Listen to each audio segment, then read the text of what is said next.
Hello, everyone, and welcome to Richard Blake Stadium here in Cocoa, Florida, as Brevard Sports Network brings you Week 2 high school football action between the Cocoa Tigers and the Venice Indians. I am Anthony Knockreiner, and joining me in the booth tonight is Logan Pettit, and our producer is Caleb Brown. Logan, welcome to the booth, and welcome to Week 2. Heck yeah, man. Glad we're finally here. You know, I was talking to somebody yesterday. It felt like the offseason was never going to end, you know, and now we're here. We're already in Week 2, so what a fortunate place to be. Yeah, Labor Day weekend, we get Week 2 action here as the colors are about to be presented. We'll get into our pregame thoughts here in just a few minutes, but we'll go ahead and turn our attention to our nation's flag.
And there you go, folks, our nation's national anthem.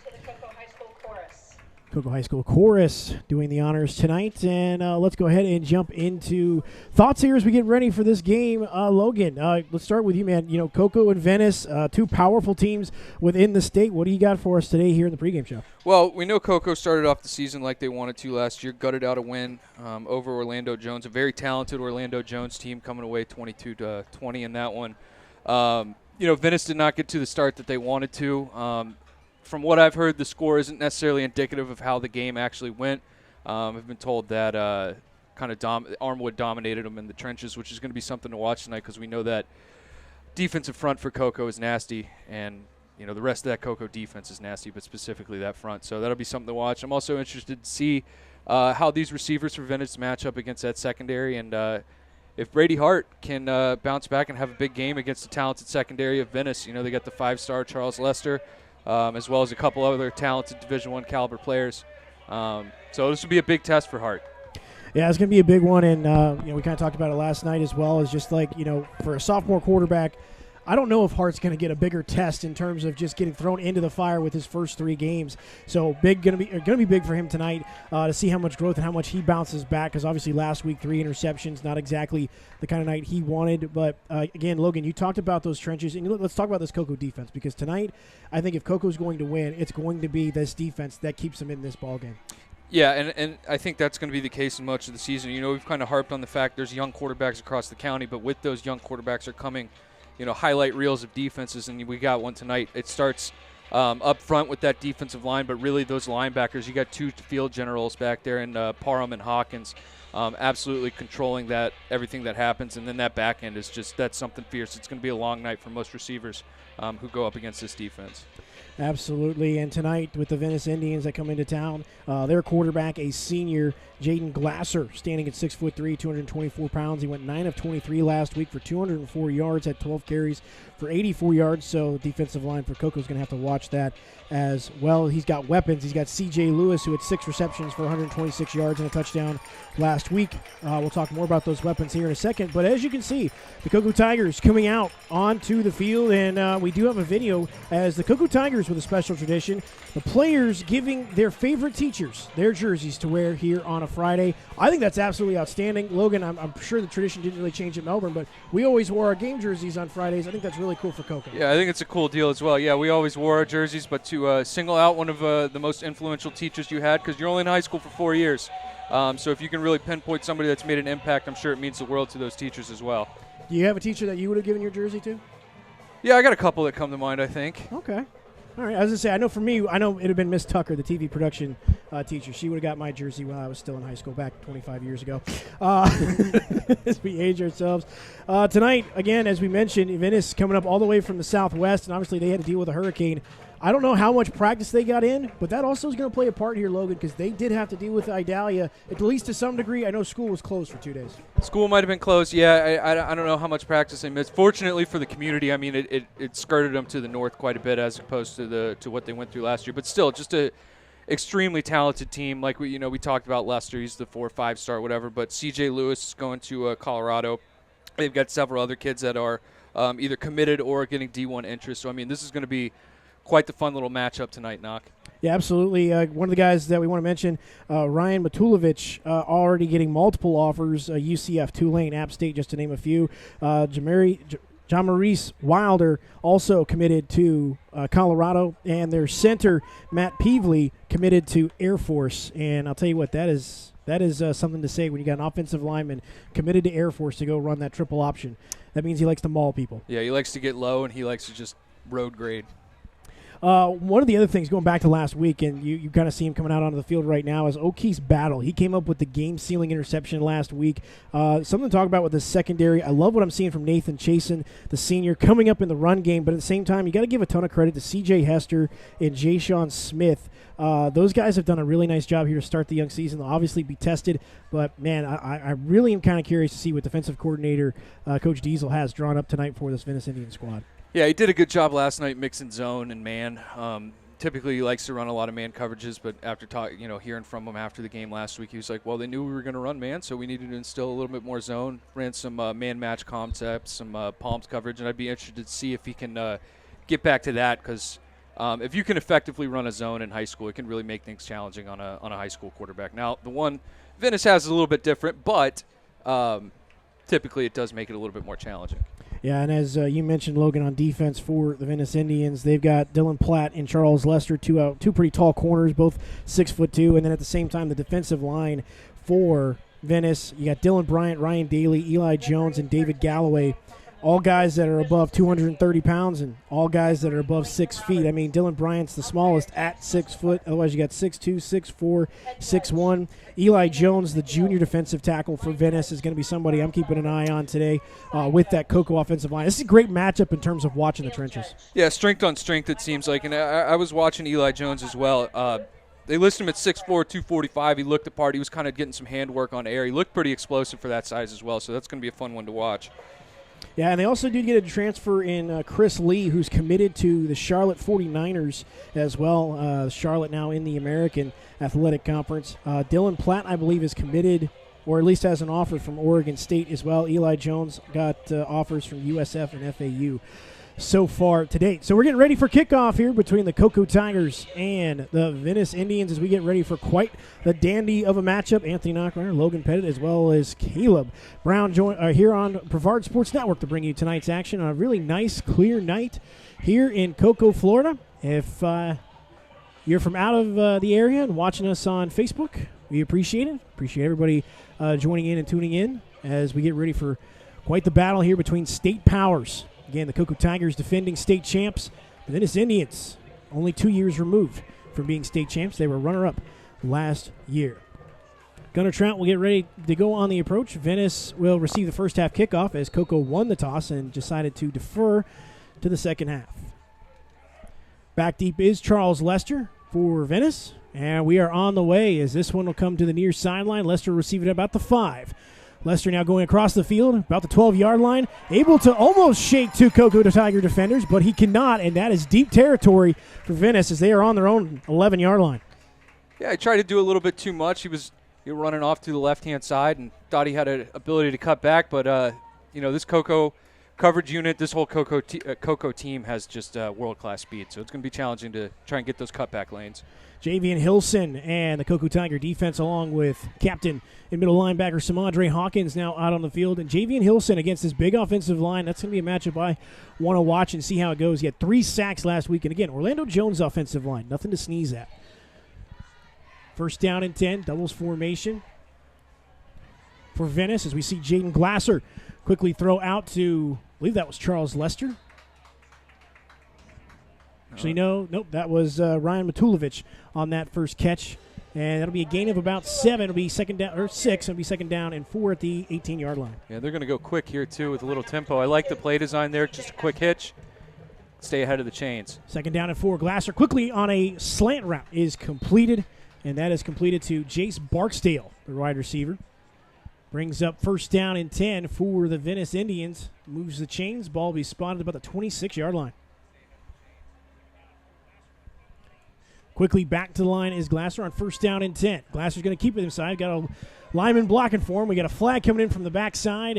We'll see, I believe that is Robertson. Nope, check that. That is Zadrian Smith on the stop, on the tackle of Jadyn Glasser, but it looks like a hold. Yeah, we're going to get a hold back there. It's going to negate the run, but a nice little play concept with the fake pitch. I'm sure they have a toss sweep going off of that, but call that train action. They pull the guard and the tackle, a little counter play to come around. Guard kicks, tackle wraps to the linebacker and gave the quarterback a nice little running room. So after the penalty, it'll back up the Venice Indians to the 19-yard line. Be first down at about 16 here, and I'll tell you what, Logan, we've already seen quite the, I want to say, complement of plays here in the first 3. Such dynamic as we'll see another one on the out route to Lester.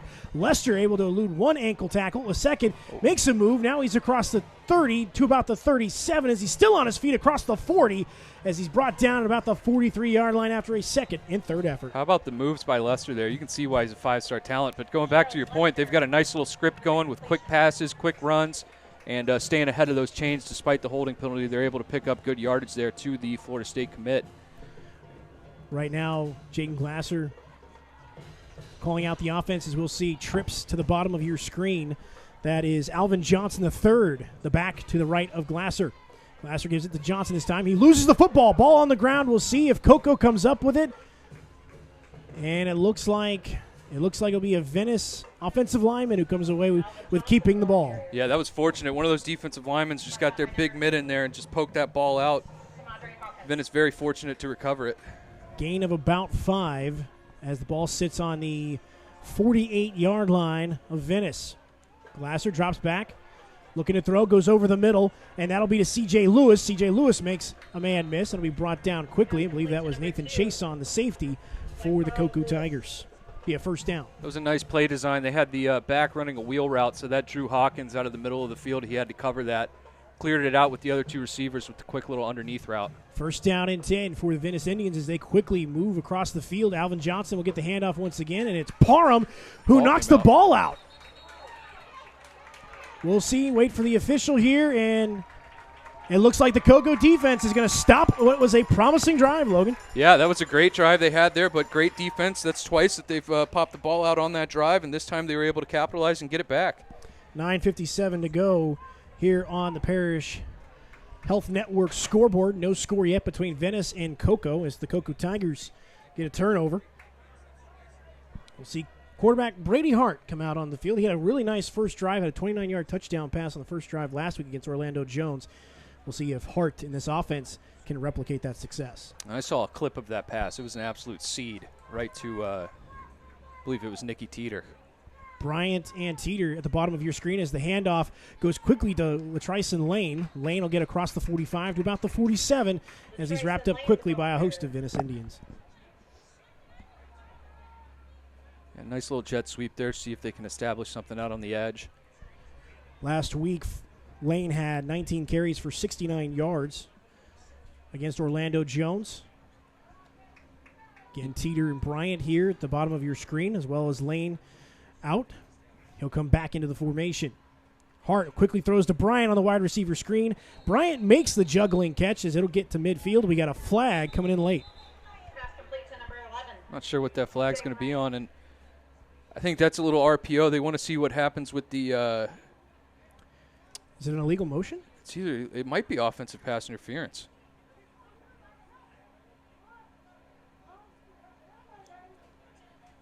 Coach Schneider doesn't like the call at all. It's either going to be OPI or maybe illegal man downfield.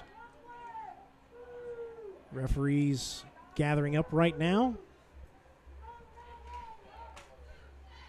Wait for the official call. Blocking the back. Ah. Huh. So blocking the back on the Cocoa Tigers is going to back them up after a promising first couple of plays. They'll bring up second down, and it looks like they're still backing up.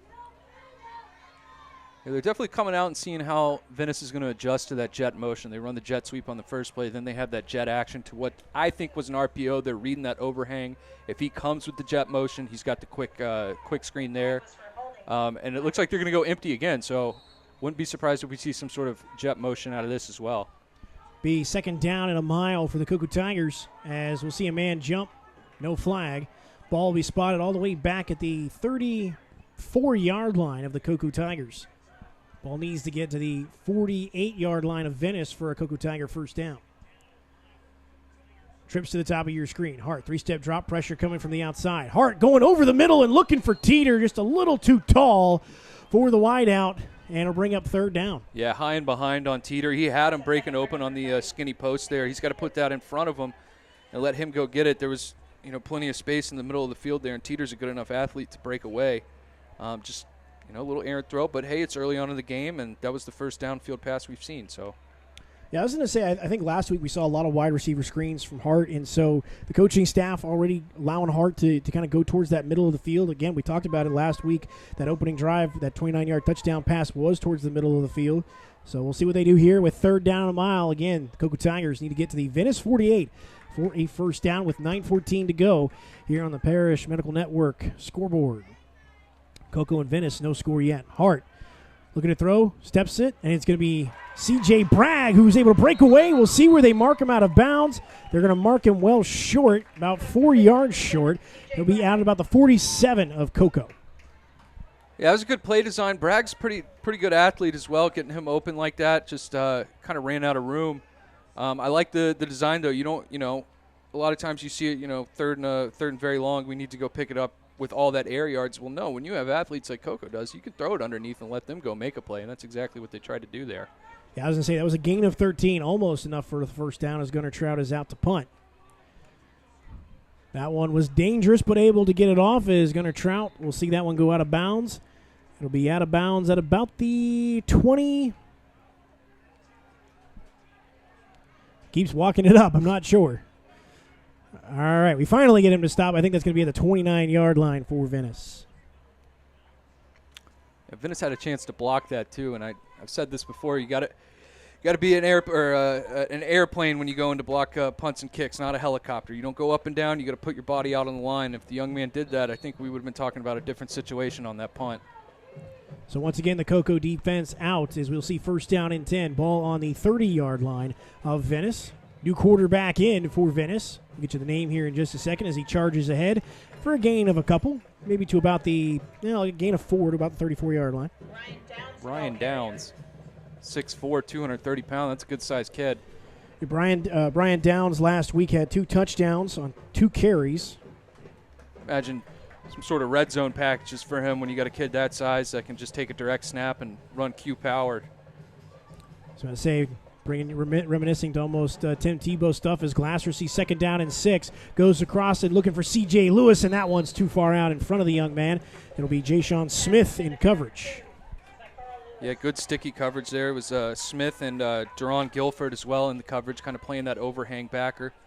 Just kind of sandwiched him a little bit and able to take that away. 3rd down and 6. Ball needs to get to the Venice 40-yard line to pick up a first down. This is an area where you'd love to call on number 9, Javion Hilson for the Cocoa Tigers. Johnson to the right of Glasser. Glasser now being pressured by Javion Hilson, trying to find some room. He's running out of it, and it'll be almost picked off as that was intended for John Maurice Wilder. And it'll be 4th down, and the Cocoa Tigers come up with a big stop. Yeah, almost a deadly play there. You never want to see that throwing back across your body late. Several defenders in the area. You almost want to say, hey, just take what you can get and get out of bounds. As I say, we didn't see the punt team come out automatically. Thought maybe John Peacock was thinking about it, but nope, we will see the punt team here for Venice. Is 8:17 to go. Punter's wearing gloves, though, so something to keep in mind. And he'll get this one off. And sky-high punt. They'll take a Venice bounce as it'll go all the way back to the 21-yard line for the Cocoa Tigers, and that's where they will start. Solid punt. They must practice that. They, is kind of rushed. Kane Judson, sophomore. Kane Judson, the sophomore. Yeah, he came out there with gloves. You don't typically see a punter wearing gloves, so I imagine he plays another position as well. This is high school football. You typically don't have a designated punter. It's just, hey, who can do it? Pretty much. Be interesting to see. A guy that we haven't said, we didn't say his name a lot last week, was Javon Boggs, and that was because they just had trouble getting him the football. Curious to see how they try and get him into the game plan today, as we'll see a handoff to Coney, who comes to the near sideline, tripped up there, and that was by Jordan Joseph, the senior linebacker for Venice. Yeah, he just shot right in there. Good read. He's coming from the backside on that, too. Didn't go for the window dressing on that jet motion. That's 3 times we've seen him run that jet motion, so maybe they saw something on film. But good job by the linebacker to squirt through there. 2nd down and 9. We're tied 7-7 between Satellite and Vieira. Hart looking deep for Teeter on the sideline, and he's knocked out of bounds. A big play from the sophomore quarterback. Big play and heck of a route. I mean, the corner Dalen Platt for Venice was in very decent coverage, but Teeter was able to just sneak past him and use his speed to really run himself open, and Hart did a good job of putting him on the money. A 34-yard gain for a first down for the Cocoa Tiger offense as they are now in Venice territory. And Teeter has been such a difference maker here early on, going back again to last week with the touchdown catch. And again, there, a nice grab on the sideline. These are big corners that Venice has as Coney will get the handoff on 1st down and 10. He'll gain a couple of yards before he is stacked against the Venice defense. Yeah, that Venice front's got some beef to him, too. We were talking about Cocoa in the pregame having a pretty good-sized defensive front 6 and 7, but that Venice Indian front isn't anything to slouch at. No, I mean, Ryan Daly, 6'2", 280 pounds. Eli Jones, 6'4", 245 pounds. That's a lot of beef up front. And those guys, athletic, can move. Again, Ryan Daly, that guy right there, big guy, towards the bottom of your screen next to the defensive end as we see Teeter in motion on 2nd down and 7. Quickly out to Teeter in the flats. Teeter finds some room, gets across 1st down yardage, across the 35 to about the 34-yard line for a Tiger 1st down. I'll tell you what did that. That was blocking on the perimeter by Bragg and Boggs. I mean, they really got in the hooks of the defensive backs over there and did not allow them to even make an attempt on that tackle. And that's what you want to see. You talked about Boggs last week, maybe didn't get the touches that he really wanted. Good to see him. I'm still a part of this team, and I can make plays that aren't on the stat sheet, and he just laid a heck of a block out there. 6:17 to go on the Parrish Medical Network scoreboard. No score between the Tigers and the Venice Indians. We'll see a trips bunch formation towards the bottom of your screen. Hart will hand off to Lane. Lane trying to find a way out, and he cannot as he is brought down by David Galloway, the senior for the Venice Indians. It hasn't been easy sledding in the run game for Cocoa, and that's kind of something we've seen the last couple of years. They've really leaned on the pass. They couldn't get the run game going. I know in the last couple of weeks they looked better running the football, but this Indian front is going to be a test for them. David Galloway, not by much, but probably at least in terms of weight, the smallest guy on that defensive line, but showing a lot of power right there as he stops the run. Hart, as we've got whistles, somebody moved. False start on Teeter. And those are those self-inflicted wounds that you really don't want to have, especially on a nice drive you've got going here. Penalty will back him up to about the 40-yard line.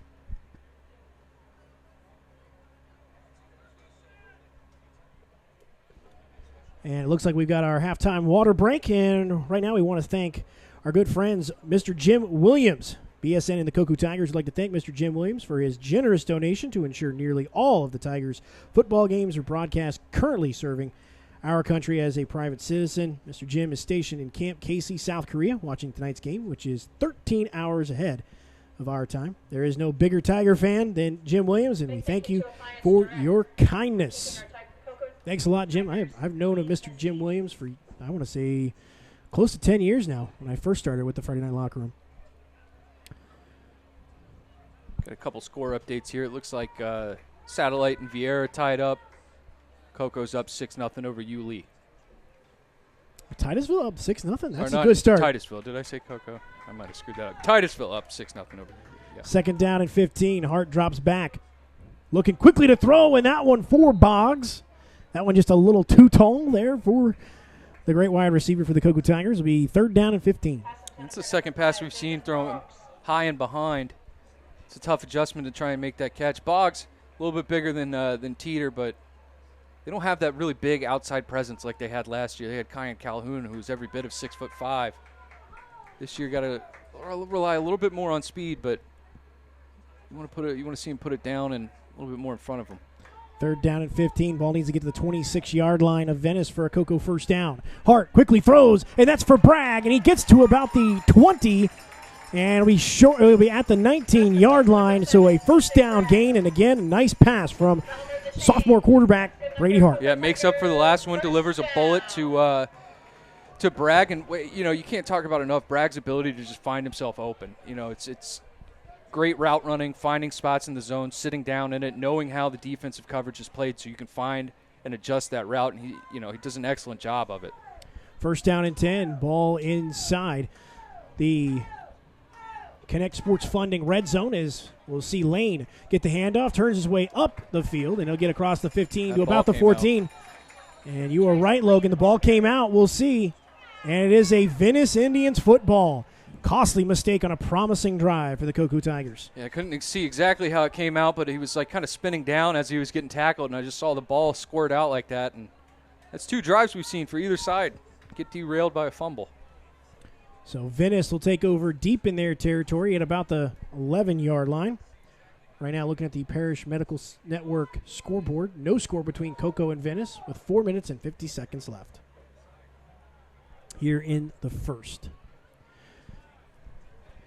We'll see Ryan Matulovic as well as C.J. Lewis and Lester towards the bottom of your screen. Handoff, or no, keeper this time by Jadyn Glasser, and he'll pick up first down yardage and more as he gets across the 30 to about the 32-yard line. Glasser's a pretty good athlete, too. 6'3", 224. Got some size to him. They're not afraid to run him. No, he had 12 carries against Armwood last week for 84 yards and a touchdown, so does not shy away from tucking and running it as we'll see first down and 10. Glasser quickly throws out to Lewis. Lewis gets a block. We got a flag coming in. C.J. Lewis comes to the near sideline, and he'll be brought down quickly. And we'll see how far back this penalty takes Venice, as it's going to be in a block in the back. Yeah, and it was. And whoever was playing corner down there, I don't know if it was Jerron Guilford out there or if it was one of those corners, either Hester or Smith, but he absolutely spiked that little bubble screen, and that's exactly how you coach it up. And as he was going in for the tackle, the other receiver kind of came in and clipped him in the back. But really good technique by the, I believe it was Guilford on that, just coming in and spiking that screen. So the ball will be taken all the way back to the 20-yard line. First down and a mile for Venice. Glasser will hand off this time, and it'll be for no gain as John Maurice Wilder maybe gets a couple, maybe a yard or two on the carry before he's being stopped by that Cocoa D line. Yeah, that was Devarius Robertson. Had a little slant going towards the ball carrier that time and just absolutely knocked his block back and was able to make the stop. Glasser in the shotgun, trips to the top of your screen. Glasser now rolls to his left, quickly gets away, and it's short as it hops to C.J. Lewis. Good coverage there by Josh Brown, the senior defensive back. Yeah, good coverage and good pressure, too. Looks like one of those defensive ends were really bearing down. I think that's why we saw the poor throw. Again, I mean, I just can't give enough credit to this Cocoa defensive line. When you look at Davion, Hawkins, Ingram, Devarius Robertson, Lauren Ward, Javion Hilson. Again, and you also got to throw in there is Adrian Smith, too, in the rotation. So 3rd down and a mile. Ball needs to get to the Venice 43-yard line for a first down. Glasser steps up into the pocket, looks quickly over the middle of the field for Lester. Lester is brought down at about the 39 or the 40-yard line. Looks like it's going to be the 40. And decision time for Coach John Peacock here as it brings up 4th and short. Yeah, 4th and maybe long 2, maybe 3 to go. Yeah, I think this is the decision. I think you go for it here, and that's exactly what they're going to do. Gain of 18 on that 3rd down. We'll see Lester now go to the top of your screen. Glasser trying to draw off the Cocoa Tigers defensive line. Now looks to the sideline. Again, ball needs to get to about the 43. Yep. And we will see a timeout as Coach John Peacock wants to talk things over here with this timeout. Timeout Sports Bar Plus. Thank you for feeding our players and coaches this season. Want to say thanks to the Cocoa Tigers Booster Club. Cocoa Tigers Booster Club is always looking for new members. Check them out on Facebook to see when the next meeting is. You can also become a member by visiting the stand set up just inside the front gate by the fence near the Cocoa sideline. From scratch food. I got to imagine they're going to bring out the punt unit after burning the timeout. I think they were trying to see if they could draw that Cocoa front off sides, but they held their water. And, I mean, it's kind of, it's give or take in this situation. I mean, I would go for it personally, but I can certainly see the argument for kicking it. Well, here's the question, I guess, is do you want to play field position? In a battle between these two powers, that's going to be something to keep an eye on. I mean, obviously both teams, you look at Venice, they've had to start on their 11 twice already. The best field position they have is the 31. Cocoa's had the 43 and the 21. And they are going to go for it. They're going to go for it here. We'll see trips to the top of your screen. Glasser calls for it. Hands off to Williams. And Wilder. And Wilder will get the first down and more. Flag comes in from the back as Wilder's 3rd effort gets him to the 45 of Cocoa. Or checked at the 44. Sorry, that was John Maurice Wilder. Elijah Cecil, 64, that right tackle. I mean, he was locked up with a Cocoa defender. I don't know if they're going to – they threw something that way. I don't know if it's going to be on him for a hold or – it was a heck of a block. It was aggressive, I can tell you that much. Cecil, Tanaka, Peevely, LaCicero, and McFall are the 5 offensive linemen for the Venice Indians, and they are big boys, 6'5", 6'4", 6'3", 6 foot, 6'1", all plus 275.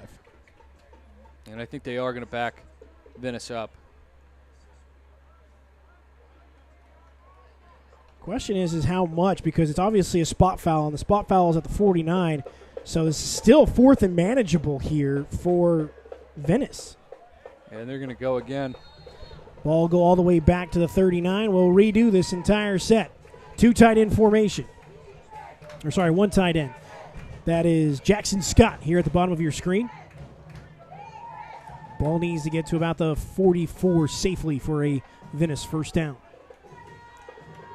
Glasser looks quickly, and that is a catch that is made for first down yardage, as that is Jace Barksdale, the receiver, on the little quick hitch.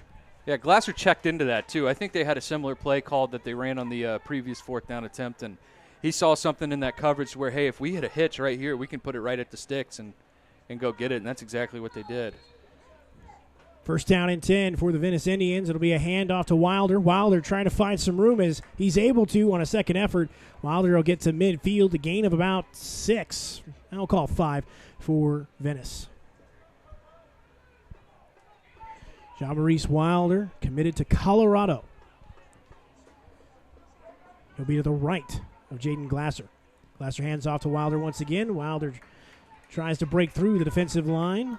Cannot. Gets to about the 48-yard line of Cocoa. Gain of 2. And Venice is doing a pretty good job on pretty much every one of their drives, just staying ahead of the sticks. They picked up 5 on first down, picked up 2 or 3 on second down, and making it 3rd and manageable. Uh-oh. And Glasser loses the football, and he's got a fall on it.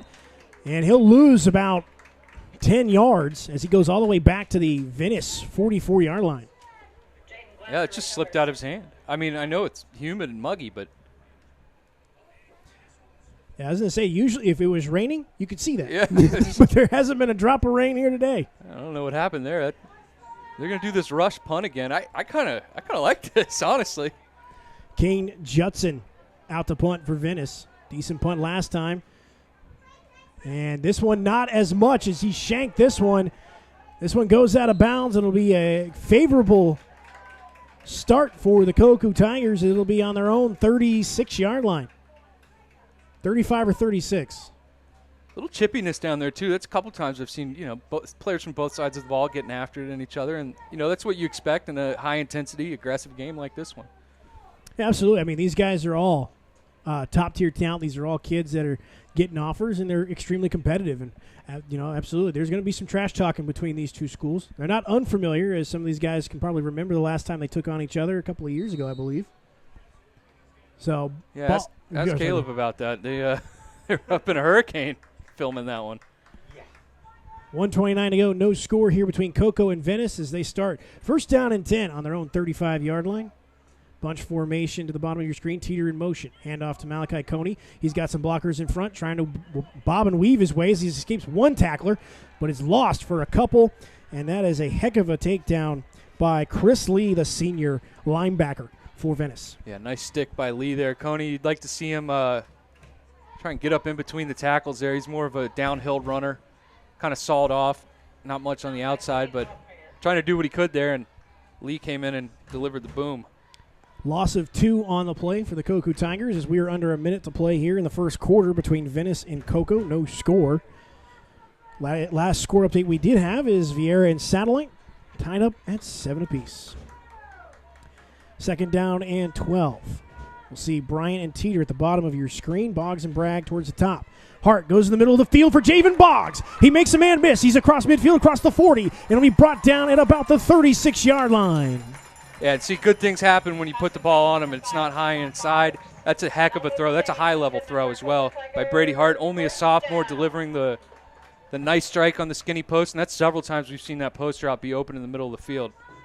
Gain of 28 yards for the Cocoa Tiger offense, and already compared to last week, got to say, Brady Hart playing very well so far here as we'll see Malachi Coney come into the backfield. Hart quickly throws out to Boggs again on the little wide receiver screen, and he'll pick up about 7 yards on that far sideline. Yeah, nice to see him getting Boggs involved. He's a high-level athlete. He's getting interest from some Power 5 schools as well. Still very young, and, like you said last week, they weren't really part of the game plan. Just didn't really get him the ball that much. That's 2 big plays out of him. So it'll be second down and about 5. They'll put the ball at the 29-yard line of Venice. Looks like Lane in the backfield with Hart. No, that was McConey as Bragg makes the catch in the flats. He'll get across the 25 to about the 24-yard line, and that'll be enough for a Cocoa Tiger first down. They've really got that pass game rolling, and I know Coach Franco and Coach Schneider got to be happy about that. They love an aerial assault, and the run game really hasn't been there for them tonight, and so keep feeding the hot hand. Hart's really starting to heat up a little bit. Absolutely, as that first down brought to you by our good friends over at Connect Sports Funding. And that'll do it for the first quarter. No score between the Venice Indians and the Cocoa Tigers. No score, but the Cocoa Tigers driving.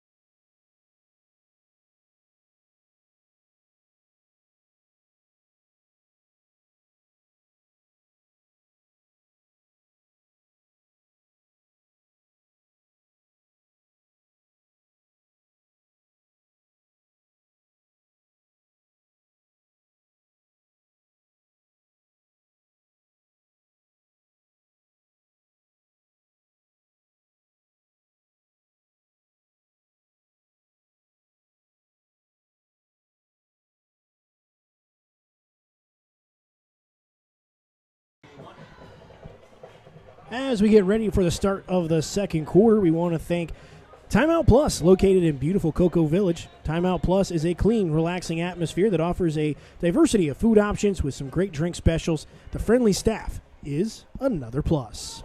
Might I recommend the pretzel? It's absolutely phenomenal at Timeout. All right, there you go, folks. After the game tonight, you can check that out. You can also check us out over at Walk-Ons for the BSN post-game show as we recap everything that happened here tonight. And so far in this first quarter, it's been fun. We'll get some thoughts on that here in a second as we get ready for first down and 10 at about the 24-yard line. It'll be Coney once again that gets the handoff. He'll turn it up to about the 20. And it'll be just outside the Connect Sports Funding red zone. Gain of about 3 or 4 on the carry. Yeah, Knock, we were talking at the break. The run game hasn't been there much. We haven't seen many explosives like we have in the pass game, but I think they're doing just enough to keep this Venice defense honest and having to defend the run and not becoming one-dimensional, because the pass game has absolutely been there. But that's another one of those runs by Coney there. You're going to pick up 3-4 yards, but that's keeping that defense honest to where you can't just completely sell out. Bragg, Teeter, and Hawkins Ingram towards the bunch at the top of your screen. Hart quickly throws, and that one intended for Boggs. Good coverage by the 5-star corner, Charles Lester, as that one falls incomplete. A little hand fighting there, but I think both sides were going at it, and the refs let them play. Brings up second down and 10. And again, it is not easy to be a 5-star corner, and I got a chance to kind of see him up close. Man, he is every bit of that 6'2", 184 pounds. Oh, he's long. You can see it in his arms too. I mean, he's got an excellent frame, and that's prototypical corner size in today's football. Third down, and that one will fall incomplete, as again that was intended for Boggs. And who was in on the coverage? Charles Lester. Charles Lester, just absolutely phenomenal break on the football there. Read that all the way. And in coaching defensive backs, you really a lot of these guys want to lock in on the backfield, see what the quarterback's doing. You got to tell them over time and time again. You got to let the routes develop. You're reading your receivers. Don't look at the backfield, and that's exactly what happens when you don't look in the backfield and you read what the receivers are actually doing. You can put yourself in a position to either knock out the ball or get an interception. Gunnar Trout out to attempt a 38-yard field goal, made one from 37, and that proved to be the difference maker last week against Orlando Jones. Good snap, good hold. Kick is on the way, and that's got plenty of distance, as that is good. The Cocoa Tigers get on the board first, 3-0. They lead Venice Indians. Field goal is good. Go through some other scores around the county real quick. Looks like Satellite is up over Vieira 14-7. Also looks like Heritage up 21-0 on Palm Bay. I believe I saw in here somewhere MCC was winning as well. 21-0 MCC over Space Coast right now. Foundation Academy is up 6-0 on Cocoa Beach. Titusville and Yulee tied 7-7.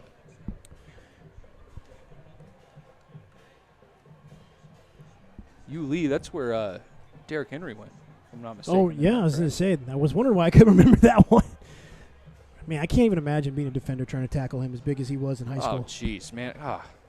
I mean, the guy was like an alien. He is an alien. It's 6'4", 230, 40 pounds, and he's playing running back. Just a monster. It's like a bear taking 36 power with a grizzly bear. I mean, like, how can you stop that? I don't think you can. I think you just try to absorb the hit and hopefully not get a concussion. We'll see Gunnar Trout attempt this one, to kick this one off. Lester back deep for Venice at about his own 5. Gunnar Trout with a nice leg. Again, 38-yard field goal attempt. Tigers leading 3-0. Here in the second quarter, Gunnar Trout, Pooch kicks this one to be towards the corner, as that will be returnable. That'll be Griffin Gassotti, the return man for Venice, and he'll take it all the way to about the 15-yard line. Heck of an open field tackle by Duran Guilford, just flying down the field, staying in his lanes, and getting there to make that tackle. That's what you love to see as well, just that effort there by starters on the special teams. Again, great job again. And when you talk about it, I mean, here's the thing, Logan. Venice, again, started on their own 11, started on their 15. Their best field position is the 30-yard line so far. Yeah, and they've moved the ball well, but, I mean, when you're starting, in minus territory like this, it makes it that much harder, especially against this Cocoa defense. Jadyn Glasser hands off to Alvin Johnson. He'll be swallowed up by Lauren Ward after a gain of a couple. Ball will be taken to about the 17. Yeah, and I like what Coach Diesel's doing with his defensive lineman here. It looks like from here he's got the defensive tackles in 2-2 techniques, which is playing head up on the guard. Typically you don't see that out of a four-man front, but that gives you the flexibility to really slant those guys. You can either send them A-B gap or slant them depending on where the back is, wherever the strength is, whereas that's not something you can really do if you're running a typical 1-3 or an over-under front. Barksdale on the reception makes it 3rd down and 1. Glasser will keep it this time. He'll get the first down yardage and more as he's dropped by safety Josh Brown, along with others from the Cocoa Tiger defense. Brings up 1st down and 10 from the Venice 30-yard line. First down, Venice. Quickly back to the line. We'll see Matulovic, C.J. Lewis, as well as Barksdale here at the bottom of your screen. Glasser keeps it again, and now he's out. He's about to break free, but a great tackle by the safety, Nathan Chason, I believe. And we got a hurt Cocoa Tiger at the moment, but a big gain by the senior quarterback. Yeah, he really burst through there, and they've been running a lot of power action. That time, quarterback pulls it. He saw less edge discipline, was able to get up in there, and again, you know, he's got wheels for being 6'3" and 220 pounds. A good 20, 30-yard gain. Yeah, I was about to say that one's going to go for about, I want to say, my math's correct, 30 yards for Jadyn Glasser. And again, it was safety Nathan Chason that stopped Glasser from essentially taking that the rest of the way for a touchdown, as Glasser almost got into the open field. Yeah, if Chason wasn't there, that was going to the house. Brevard Sports Network would like to thank Parish Health Network. Cocoa High School would like to thank Parish Medical Group and Parish Healthcare for their continued support and dedication to Tiger athletics and keeping our athletes in the game. To find out what you're looking for, log on to www.parishhealthcare.com. Anthony Knockrunner, Logan Pettit, Caleb Brown with you here tonight in Week 2 high school football action here on Brevard Sports Network. We got a dandy of a matchup. The Cocoa Tigers leading 3-0 over the Venice Indians with 10:15 to go here in the second quarter. They resume action after the injury. 1st down and 10 for Venice. Glasser steps back. Now he's got pressure. Hilson bearing down on him, trying to escape. And it's Glasser who was able to get rid of it. I don't believe it's going to be a completed pass. Nope, incomplete on that far sideline. Wow, talk about that pressure right there. I believe that was Javion Hilson bearing down on him. I mean, impressive to even attempt to try and get the ball out and put it where he did, but that's got to be a scary sight seeing Javion Hilson, big number 9, bearing down on you like that. If I'm a quarterback, I don't want to see him chasing me. No. 9:52 to go as Alvin Johnson takes the handoff on 2nd down and 10. It'll get across the 40 to about the 30, or sorry, you'll get to the 39-yard line. That'll be the 40. You'll get across the 40 and then to the 39 as Venice gets quickly back to the line. Yeah, they're really riding this tempo. Cocoa switches its secondary from the strength or the wide side of the field to the short side of the field, so I guess they figure they can kind of catch them napping in that switch. Alvin Johnson takes the handoff right up the gut, and he'll gain a couple. It'll be short of 1st down yardage as he'll be stopped at the 36. Looks like he needed to get to about the 34 for a 1st down. But right now it's 4th down and I'll call it a long 2 for Venice, and they're not going to bring out the punt team. Glasser gets it this time. He's stopped, but he'll get just enough as he gets a good push from his offensive line. Lauren Ward in on the stop. That'll be enough for a Venice 1st down. Yeah, I like the play design. It's basically modern-day football's equivalent to quarterback wedge or quarterback sneak. So many teams operate out of the shotgun, just grab it and go. Alvin Johnson once again gets the handoff on 1st down and 10, and he's able to bob and weave his way through the Tiger defense as Javion Hilson and company were able to make the stop, but not after Johnson picks up about 6 yards, takes it to about the 26-yard line. 2nd down and 4. Glasser once again. No, he'll keep it this time. He's got an offensive line in front, turns it upfield. Be brought down short of the 20 at about the 21, but it'll be enough for another 1st down for Venice. Yeah, Q train. You get it's essentially a counter play. Been running power to the one side, and that time you pull the guard and the tackle from the backside to come and kick around, and good setup play. Trips to the bottom of your screen. Glasser gets it out quickly, but it's batted down as that was Davion Hawkins Ingram who batted it down. This will be the 12th play of the drive here for Venice as we've got 8:06 to go on the Parish Health Network scoreboard as Glasser will hand off to Johnson. Flag comes flying in from the official, and Johnson will get knocked out of bounds. We'll check the flag to find out who's guilty. Flag on the play. It was in the realm of holding. And that's a drive killer, man. Even in this part of the field, you're going on a very steady drive. Like you said, 12 plays, really grinding one out, staying ahead of the chains, and this one really sets you back. I was going to say, Venice started this drive back on their own 15-yard line, and we are at the 11-minute 13 mark, and we're already under 8 minutes here. So this drive already at 3 minutes here, and it looks like we're going to get that water break here in the second quarter. Well, Logan, as they take their water break here, just your thoughts so far from what we've seen. You know, we were talking about it off air. I think we're seeing a really good offensive performance, and I know the score is 3-0. I'm sure people at home are like, what the heck is he talking about? The defense is playing great, and they are. But offensively, both of these teams have been able to move the ball downfield relatively impressively, too, staying ahead of the chains, good blend of run and pass. Cocoa using that pass to keep Venice honest. I think Venice is doing much of the same, but using that quarterback run game to stay ahead of the chains as well. But we've seen mistakes specifically inside of the red zone that's keep both teams off out of the end zone. Right now, your score: the Cocoa Tigers 3, Venice 0. As we are under 8 minutes to go here in the second quarter. Want to say thank you to RCJ Multi-Services, as it prides itself in being a forward-thinking company that will always advocate for its clients while providing a high level of value and service, including tax services, tax preparation, credit repair services, business consulting, and much more. RCJ place customer experience first, as you are the reason they exist. They have 2 locations to serve you, one in Palm Bay and one in Melbourne. If you need a financial advisor, call 321-541-5679. As we resume action. Popped out. Absolutely. And we saw this play earlier. That's that mesh route or mesh concept that they run. That's going to be Cocoa ball. That's that mesh concept that they run with the running back running a wheel out of the backfield. That's going to draw one of those linebackers out of there, and you're hoping either one of the 2 underneath patterns can pick the other linebacker and spring somebody open. Leicester was open on that, and that's how they picked up a big game the first time they ran that. But excellent pressure by that Cocoa front and caused the fumble, and like we said, offense was moving the ball, and that's the second time we've seen it put it on the turf. Yeah, I was going to say, we've seen Venice with 2 fumbles here tonight. Cocoa's had 1 as well. We'll see if the Cocoa Tigers here once again, their field position has been such a difference maker. Their own 43-yard line, the 21, the 35, and the 33. And that adds up. As the game goes on, that's really going to add up because Cocoa's going to start capitalizing on this good field position.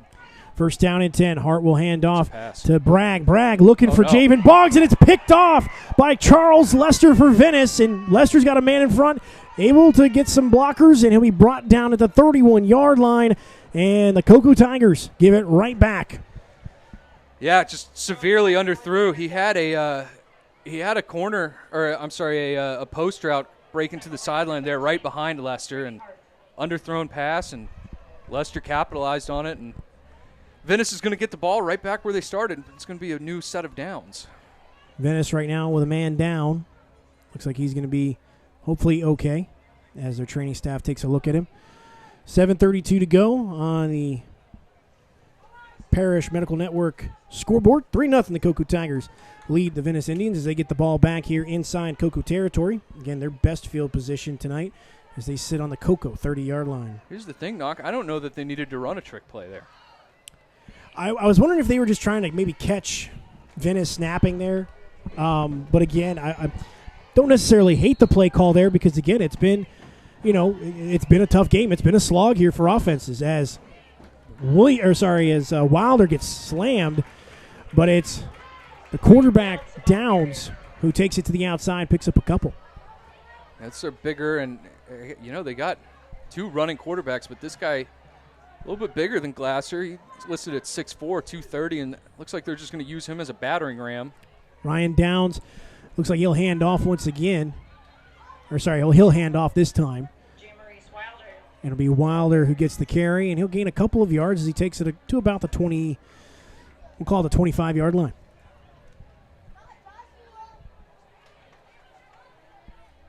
Bring up 3rd down and 4 here for Venice. Barksdale, Lewis, and Matulovic, the wide receivers, towards the bottom of your screen. Wilder, the running back, to the left of Glasser. Glasser checks the sideline for the offensive play call.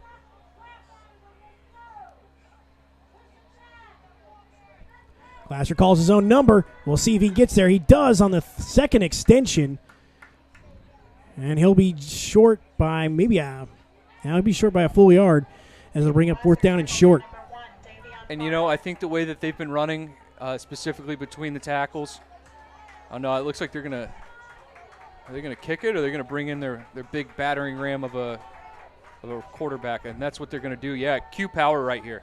Ryan Downs, the big quarterback. No, he's going to hand off to Wilder, and Wilder's going to be stopped short. What a play by the Cocoa Tiger defense once again. I believe that was Josh Brown, as well as Ja'Shawn Smith in on the stop. Guilford as well. That's very good flow and very good discipline right there. I think they slanted that way. They had a power play coming. They had two H-backs coming, one to pull and kick, one to wrap around. And that defense by Cocoa, they are fast, and they read that pull and were able to string it out, and then somebody came in and – Were you surprised, Logan, they didn't do the quarterback power? I thought they would have. Even if it was like a fake power right there and the quarterback keeps it and plunges ahead, but with the way the quarterback run game has been picking up 2-3 yards a clip, I think that would have been the better play call. So first down and 10 for the Cocoa Tigers. Ball will be at the 24-yard line. And again, it's the I mean, we kind of talked about it, Logan. You know, the offense has been able to move the ball between the 20s, but it's either been mistakes or the defense is just bending but not breaking once they get to the red zone. It's a good way of putting it. Yeah, it is a lot of bend but don't break for either side. And shoot, I mean, with the way the game's going, I think first team to 14 points might win this one. Well, right now, Cocoa leads Venice 3-0 here with 5:51 to go in the second quarter. Lane goes into the backfield, and it's going to be a wide receiver screen at the top of your screen as Hart gets it out quickly. Gain of about 6 or 7 out to that far sideline. Across the 30 to about the 31. And that's an extension of Cocoa's run game. I know it's cliched, but when they run those quick screens like that and they have the athletes they have on the field, instead of doing your traditional running, that's just an easier way to get it right out on the edge and, you know, pick up pretty good yardage to make it second and relatively short. Yeah, it'll be second down and about 5 as they'll move the ball to about the 31-yard line of Cocoa. Empty backfield for Brady Hart. Hart, quick throw out to Bragg is on the hitch. Hart stays up on his feet and finally brought down as he gets to the 39-yard line. Enough for a Tiger first down. That was good catch by Bragg, kind of getting underneath that one. That was thrown a little low. Interesting play design. They had a bubble screen and then a slant coming behind it. I think the secondary kind of bid on that bubble screen after going to the quick screen on the other side of the field, and that springed open that slant. We are at the 5-minute mark here in the second quarter. Cocoa leading Venice 3-0 in a battle of state powers. Cocoa Tigers just picking up a first down. Empty backfield again. Lane, the man in the inside slot. Hart, 3-step drop looking towards the middle of the field.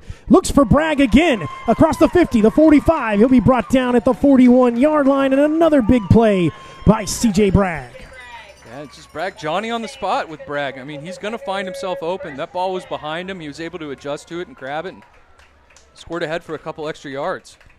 Right now you got to give Brady Hart a ton of credit here. Just the way he's throwing the football. Again, he did some nice things last week, but I feel like a lot more confidence this week as he comes into this ball game, just finding those little soft spots in this Venice zone.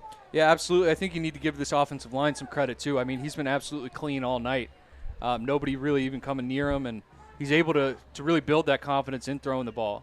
Hart quickly out to Boggs. Boggs gets a block in front, and he'll be stopped at about the 37-yard line. Gain of a couple there on the wide receiver screen. Yeah, and again, those are those throws that are gonna build confidence for Bragg too. You're able to, or not Bragg, rather Hart. You're gonna stack some of those completions up, and that's when you can also catch a defense napping. When they're biting on that, you can go over the top on them, and I know Hart can string it.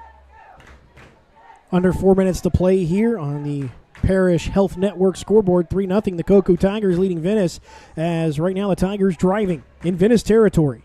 Hand off to Lane. And Lane is almost wrapped up in the backfield, but able to escape. Makes one man miss. And he'll be across the 30 inside, and we may have the ball loose. We'll see. Nope. All right. I think he was just knocked back there, but how about the moves right there in a phone booth there? Yeah, somebody was two people were wearing skates on that one.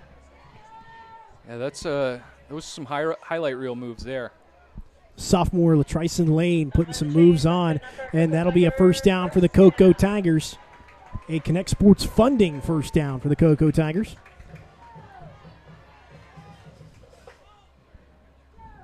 Brady Hart steps back quickly over the middle of the field for Bragg again. Bragg makes a man miss, gets a blocker from Boggs, and Bragg is going to jump into the end zone for a Tiger touchdown. Hey, you know who Bragg just put that move on? Who? That was a 5-star cornerback. He just dropped to the ground with that move. Bragg is serious, folks. Impressive play, impressive throw. Just lofting it right over the linebacker, putting it right where Bragg can get it, and Bragg doing the rest. Well, we saw that play. That was an earlier conversion from Hart to Bragg, and they found that little soft spot there just behind the linebackers, but in front of the secondary. Yeah, I mean, he's a gritty player. I mean, he really understands the game, and you really want that in a wide receiver. I mean, he's finding himself open, and Hart's doing an excellent job putting it on him. Snap is good, hold is good, and the kick is through the uprights as Gunnar Trout nails it, makes it a 10-0 lead for the Cocoa Tigers.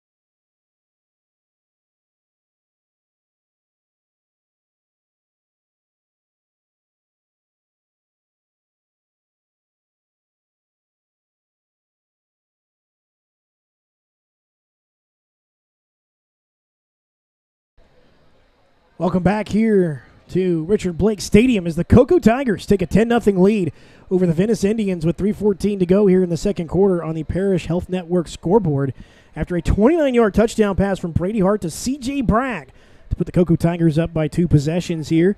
And again, this offense, Logan and I have talked about it here on the broadcast tonight.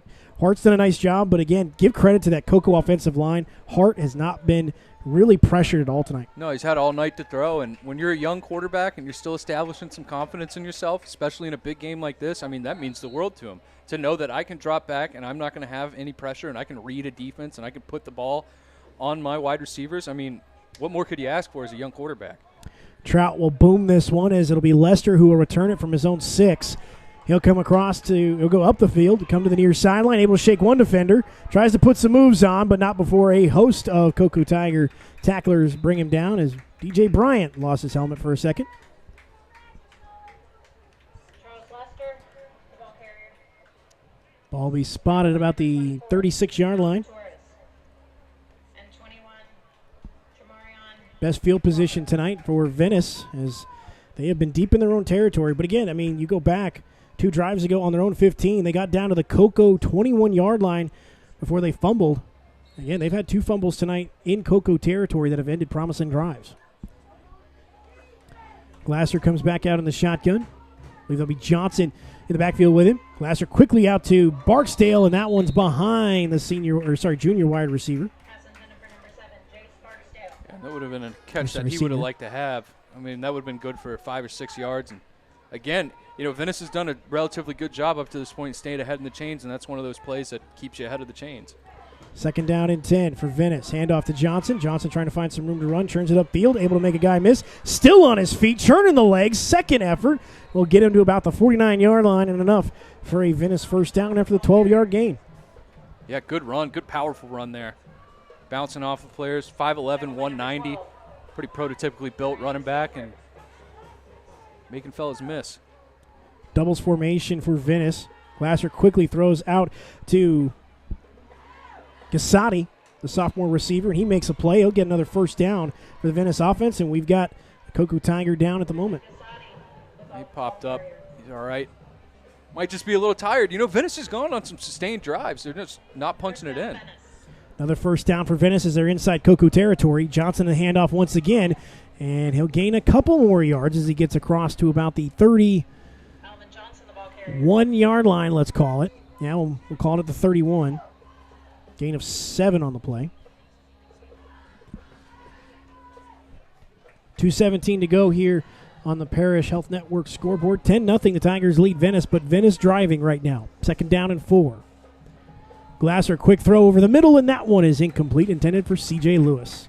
There might have been a little bit of miscommunication there. It looked like 2 guys were running the same route.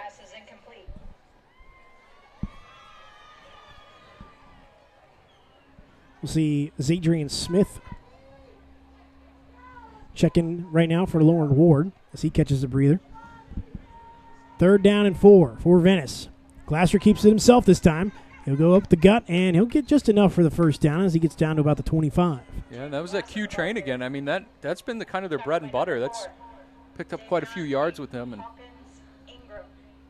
that front for Cocoa's got to be tired after this pace that Venice's offense runs with.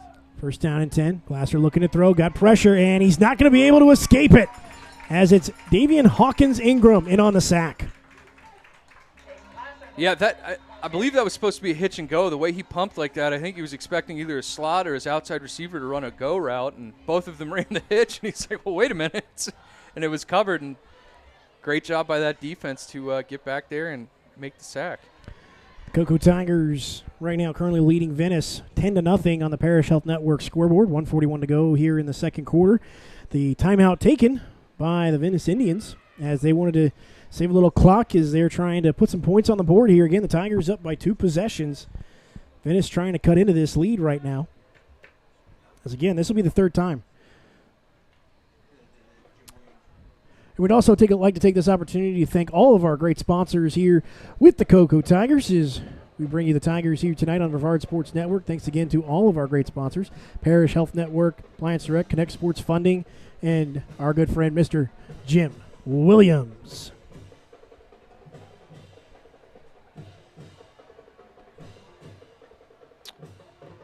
A score update, Vieira is up 28-14 on Satellite.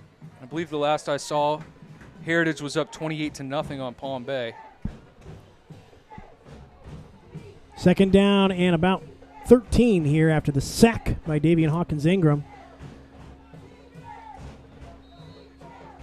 See, I believe that's Johnson to the right of Glasser. And we'll see a Cocoa Tiger looking like he was coming on the blitz. He's going to be calling for offsides. Yeah, he sure was. He just came on the blitz a little bit too early. So that'll move it up 5 yards. Move it up to about the 23-yard line. So you got Matulovic, Lewis, and Barksdale, receivers at the bottom of your screen. You'll see Gasati at the top of your screen with Johnson in the backfield. Johnson catches the handoff, or gets the handoff as he's able to gain some positive yardage, takes it across the 15. Be enough for a Venice Indians first down. Ball will be spotted at about the, about the 14-yard line. We're going to get an illegal procedure on Venice there. I didn't see a flag get thrown, but yeah, I didn't see that either. That's devastating because that was a good run, putting them in at least field goal position. I mean, you got to imagine they've got a kicker that can make something close to that, and it's going to back them up. And here we see it again, knocked right here in the red zone, and here come the self-inflicted wounds. Yeah, I was going to say, I mean, it's either been fumbles tonight or penalties that have really put the Venice Indians back behind the sticks when they've gotten to this point. So the ball will be spotted all the way back at the 21-yard line of Cocoa. And I think we got to check the sticks here. It can't be 1st down and 10 from the 21 after the penalty. No, well, it was like 2nd and 12 before that, correct? No, because I think they got the, I think on the run they got the 1st down.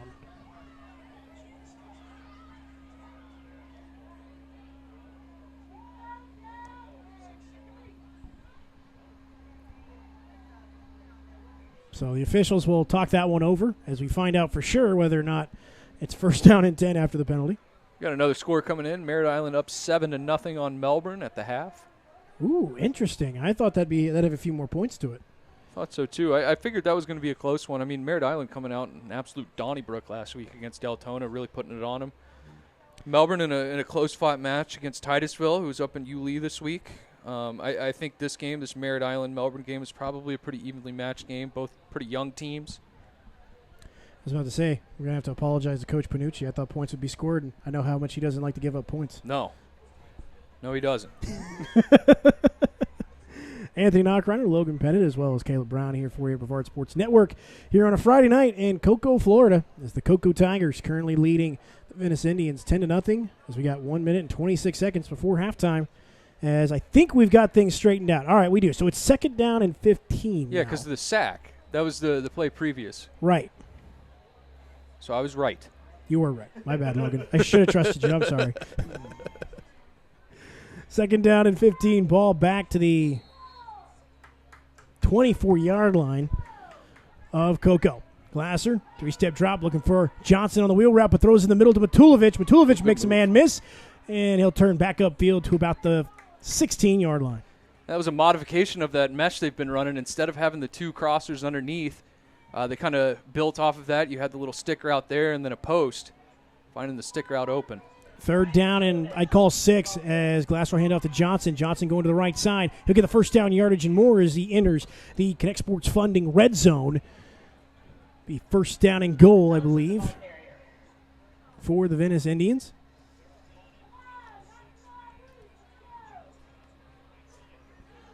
Ball be spotted inside the 10. Let's call it the 8-yard line. So first down and goal as we got a timeout taken, and it is the Cocoa Tigers who take a timeout here with 1 minute and 4 seconds to go here before halftime as the Cocoa Tigers lead 10-0.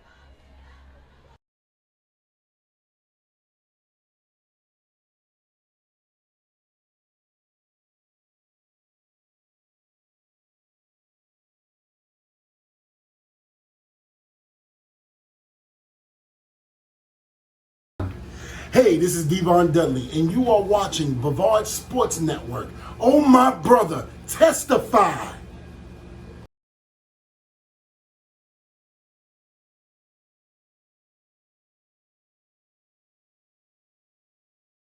would like to thank Parish Medical Group and Parish Healthcare. I want to say thank you to Parish Health Network for all that they do for Cocoa Tiger Athletics, as Parish Healthcare for their continued support and dedication to Tiger Athletics and keeping our athletes in the game. To find out what you're looking for, log on to www.parishhealthcare.com.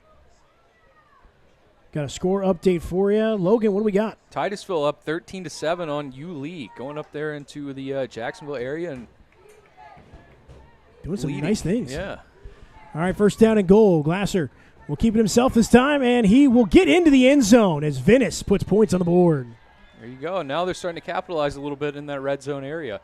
And that's really been one of their most successful plays, is just Glasser keeping it and picking up what he can get. And he had a nice little lane there, was able to Glasser with the touchdown. trot right into the end zone. I think we're going to get a swinging gate here, Knock.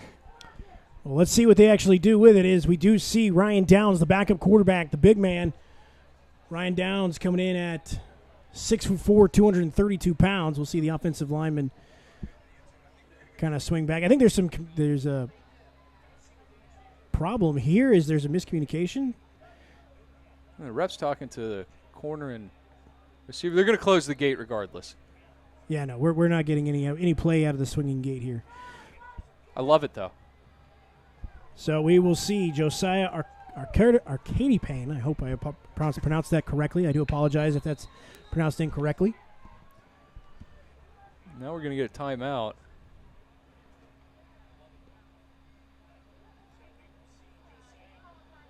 And it looks like we're going to get a timeout here to kind of fix things. I couldn't tell if they had one too many men. They had one guy go off the sideline. So we'll see what Venice wants to do here, if they want to try and make it go for the 2-point conversion or if they're going to go for the extra point. Try and get themselves sorted here. I think after all that, you just kick it. I would hope so. I mean, there just seems like there's a lot of confusion at the moment, but trying to get things sorted for Venice as head coach John Peacock here, and I think we will see the extra point come out, or the extra point attempt to come out.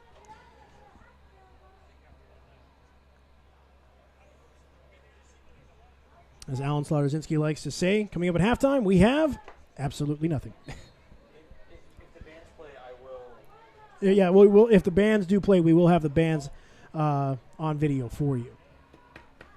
You see the extra point attempt, and it's stutter step. This one might have just crossed over the crossbar. Wow. It did. How did that not get blocked? They came that in one there so sneaked quickly. across. The block was in there so quickly. They didn't need to. They could have just stood there and just kick him right in the gut. I mean, that was a knuckleball drive to get across the crossbar, and it's a 10-7 Cocoa Tiger lead over Venice. Heck of a job by Arcada Pane for the poise there to just say, hey, we'll get it in there one way or another. Absolutely. Cocoa Tigers leading 10-7 here with under a minute to play. Curious to see what Coach Ryan Schneider wants to do here, an offensive coordinator. Coach Franco wants to do here with under a minute to play. ultimately that'll be decided by field position, I'm sure. Yeah, if you get a good return or, heck, even a touchback here, I think with the way that Hart's been throwing the football and how much time he's had to throw the football, I think putting together a true 2-minute drill and trying to get down there and score before half, even if it's 3, is the right play.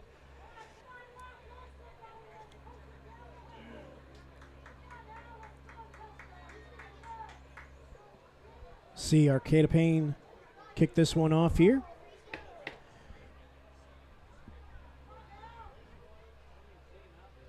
Cocoa Tigers. I believe that is Nathan Chasen back deep. It's Nicky Teeter. Is it Teeter? Yeah. Okay. Good kick here, returnable for the Tigers. We'll see Teeter come to the near sideline, trying to make 2. Venice Indians miss, but he'll be knocked out of bounds at about the 30-yard line, let's call it. Might be short. It might be the 29. But decent return for the Cocoa Tigers offense. Good field position. Yeah, that's solid field position. That's, only a few seconds coming off the clock. You have under a minute, 51 seconds. You can put a drive together here, especially like I was saying, the way Hart's been throwing the football, the time he's had, and the way his receivers have really been getting open, specifically Bragg and Teeter as well. Curious to see what kind of adjustments Venice's defense makes here as well, because, again, it was Bragg that made some big plays but kind of found a way into those soft spots of that Venice defense. I think maybe going a little bit more man might do the trick. Not giving up those spots in the zone. Bottom of your screen, quite the matchup between Boggs and Charles Lester, the 5-star corner. Florida State commit. His Hart will pitch it out to Lane. Lane's going to lose a couple of yards as he's brought down by David Galloway, the senior defensive end. And he's on the small side of that defensive line at 6'1", 230. Ball being knocked back to the 28-yard line, loss of 2.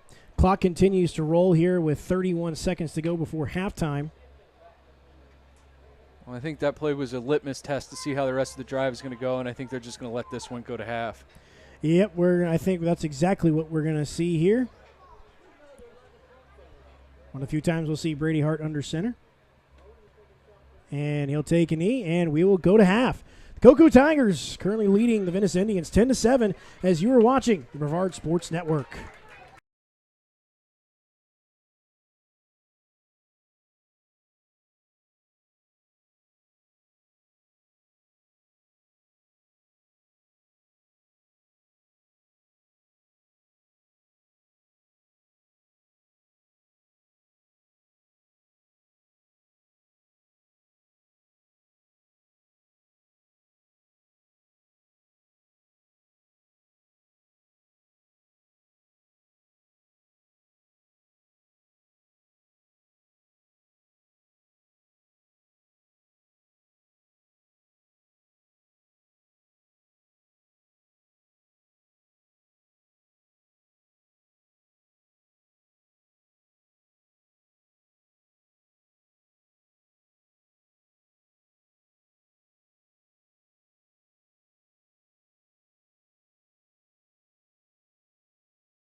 And welcome back to Richard Blake Stadium as we get ready to start the second half. Your Cocoa Tigers leading the Venice Indians 10-7 here in a dandy of a ball game here in Cocoa, Florida. Want to give a big shout out and thank you to Mr. Jim Williams. BSN and the Cocoa Tigers would like to thank Mr. Jim Williams for his generous donations to ensure nearly all of the Tigers football games are on broadcast. Currently serving our country as a private citizen, Mr. Jim is stationed in Camp Casey, South Korea, watching tonight's game, which is 13 hours ahead of our time. There's no bigger Tiger fan than Jim Williams, and we thank you for your kindness. First half recap brought to you by good friend Mr. Jim Williams. Let's go ahead and take a look at things as we had fumbles and punts to start things off in the first quarter as both teams kind of feeling each other out like a heavyweight boxing match. We had a fumble on the first drive for Venice as they got all the way to the Cocoa 43. Then Cocoa would have to punt it after one first down. Then Cocoa Tigers would force a punt by Venice, and on the ensuing drive, Cocoa would get all the way down to the Venice 19 before they would fumble the football. And then on the ensuing drive for the Venice Indians, they would get all the way to the Cocoa 44-yard line before they would have to punt. Cocoa would then drive down to the field to about the 21-yard line before Gunnar Trout attempted a 38-yard field goal attempt to make it 3-0. And then we had a couple of turnovers, whether on downs or just turnovers in general between fumbles and interceptions. We had Brady Hart with about 5:51 to go in the second quarter with a 29-yard touchdown pass to C.J. Bragg that made a 10-0 lead. Then Venice on a long drive that started on their own 36 with 3 minutes and 4 seconds to play before half, all the way down the field on a 8-yard touchdown run by Jadyn Glasser, the senior quarterback, makes it 10-7. That's how you have your score. Anthony Knockreiner, Logan Pettit, Caleb Brown here at Brevard Sports Network, bringing you tonight's game. Logan, your thoughts on the first half and what you're thinking for the second? Yeah, you nailed it. I mean, I think we'd see a much higher scored game right now if some of those self-inflicted penalties didn't happen, whether it be some of the penalties we saw on some of those drives or even the turnovers, because both offenses showed that they have the ability of moving the football and pretty well. Second half, if you're Cocoa, the way that you've displayed your pass game and your run game has been keeping the defense honest enough to where you can open up that pass game, I think you just keep riding that hot hand. I don't know if there's really too many adjustments you got to make in that. As for Venice, offensively, again, same thing, just clean up the mistakes. Don't put the ball on the ground. Watch the penalties, and I think you're all right. Defensively, I think I'd like to see him get a little bit better or go to a little bit more man coverage, just because I know you have the guys to run with these receivers for Cocoa. Just because they've kind of been getting exploited in some of the holes in those zones. Yeah, we'll see what Coach Ryan Schneider and Coach Franco want to do here in the second half. Should be interesting, to say the least. But, again, what a great contest we have right now. I think going around the county real fast, I believe, Vieira's leading Satellite, right? Last check. I know Merritt Island's up 14-0 on Mel High right now. Okay. So I think Vieira was up, and then Titusville over Yulee last time we saw, which is impressive. Heritage 34, Palm Bay 0. Ooh, that was going to be a tough one for the Palm Bay Pirates, and we'll see what happens. Again, Heritage proving why a lot of people think they're the number 3 team in this county. It's between them and the O'Galley Commodores right now. Is depending on your flavor. Do you like O'Galley more than Heritage? Or do you like Heritage more than O'Galley? I like Heritage at 2. You like Heritage at 2? I do. All right. So, all right. Fair enough. We'll see what happens with Rockledge tomorrow against Duncanville. Yeah, Vieira's up 28-14 right now. But, I mean, back to Heritage, they haven't let up a point. No, they haven't. I mean, the shutout Satellite last week, that defense, they got guys that they can go too deep at, and they got still solid play. Again, they got depth. That's the biggest thing for that Heritage Panther group. Oh, they platoon that defensive line.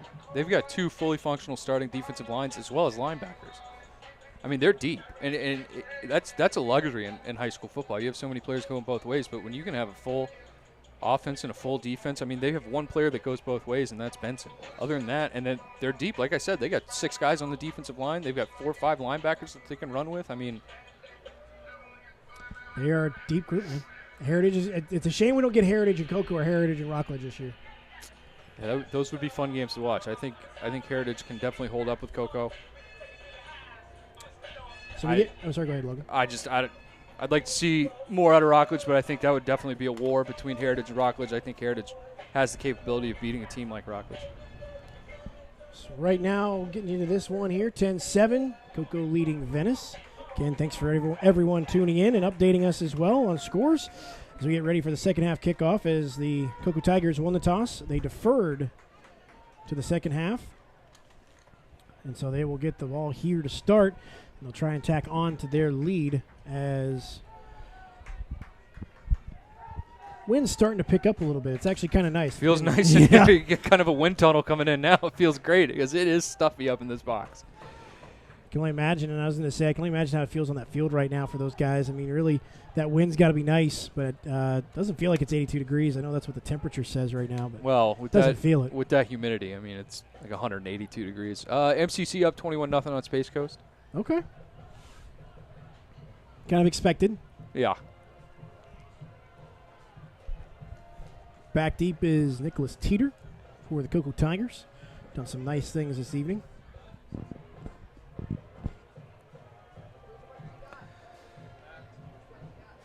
Yeah, all three of that triumvirate of Coco's wide receivers have made some pretty good plays. Yeah, I was going to say, I mean, between Boggs, Bragg, and Teeter tonight, they've done some nice things. We'll see Teeter go all the way to about the 5. He'll pick it up near the sideline, and he'll get knocked out of bounds at about the 15-yard line. Some deep territory for the Cocoa Tigers.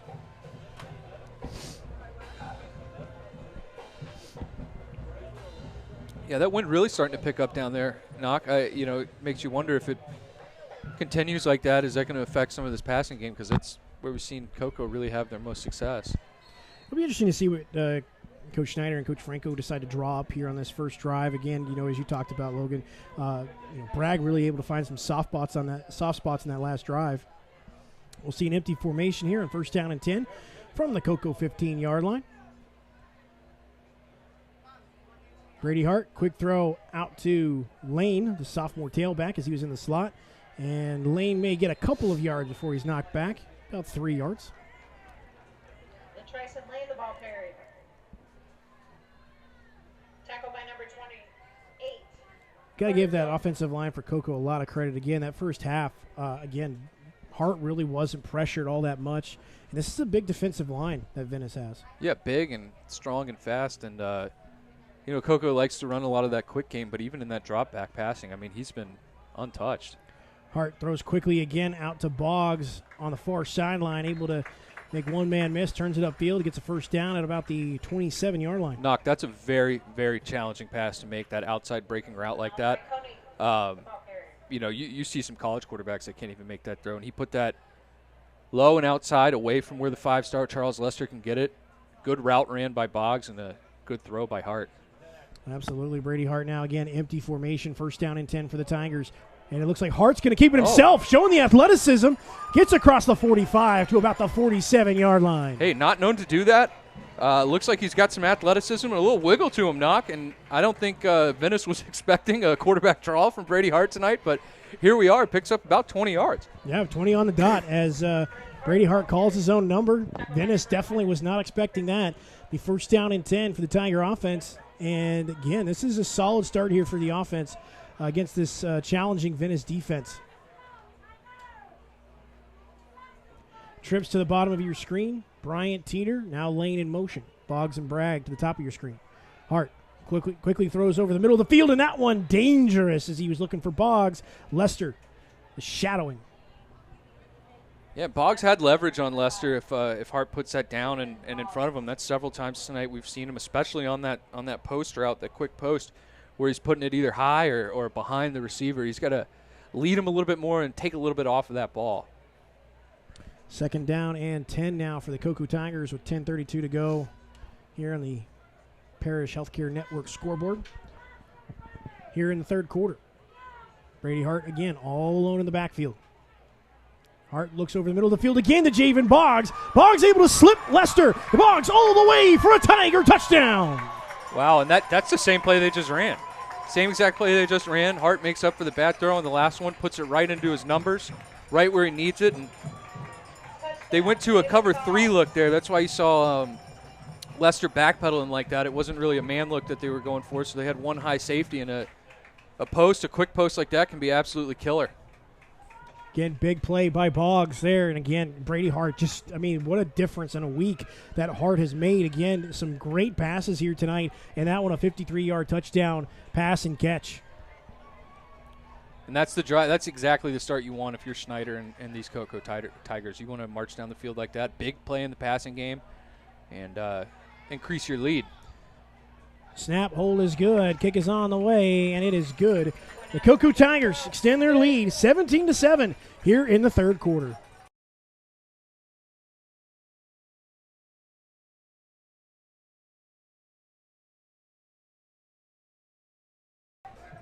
I got a couple score updates for you guys. It looks like Titusville is now up 20-0 on Yulee, and Merritt Island is up 21-0 on Melbourne.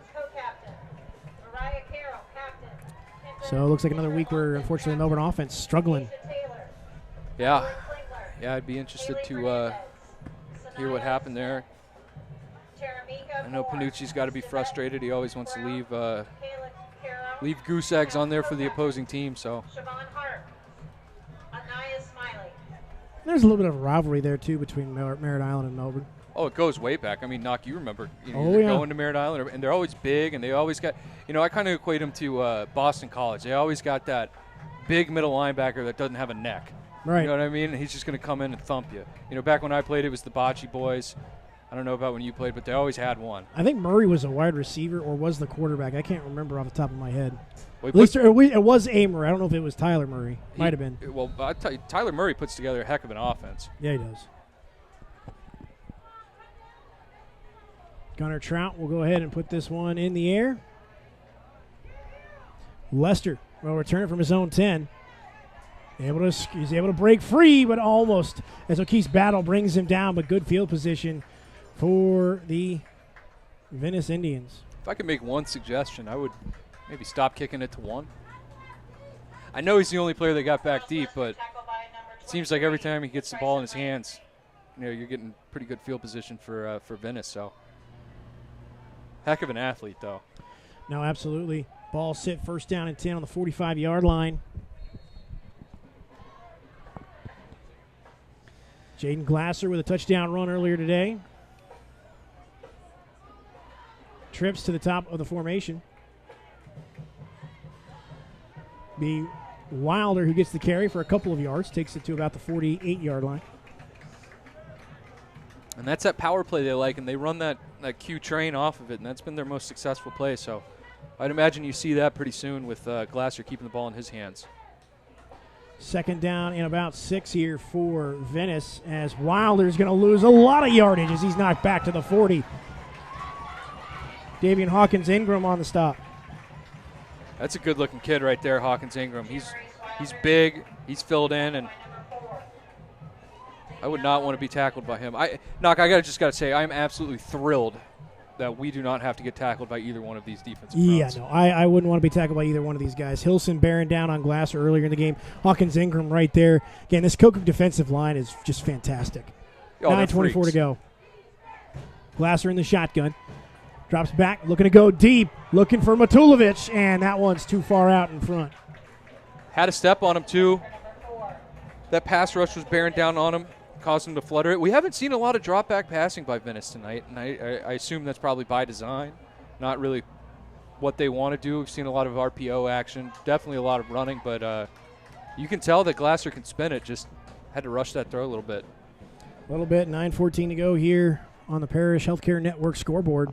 17-7, the Cocoa Tigers leading Venice, as Venice will punt this one away. This one's a bit of a shank, but it will take a Venice bounce as Bragg thinks about it, but he won't take it, as it'll be down at about the 22-yard line.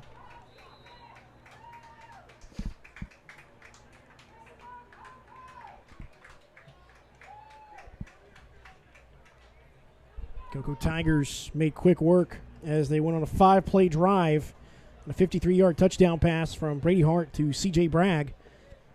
Only about 2 minutes off the clock.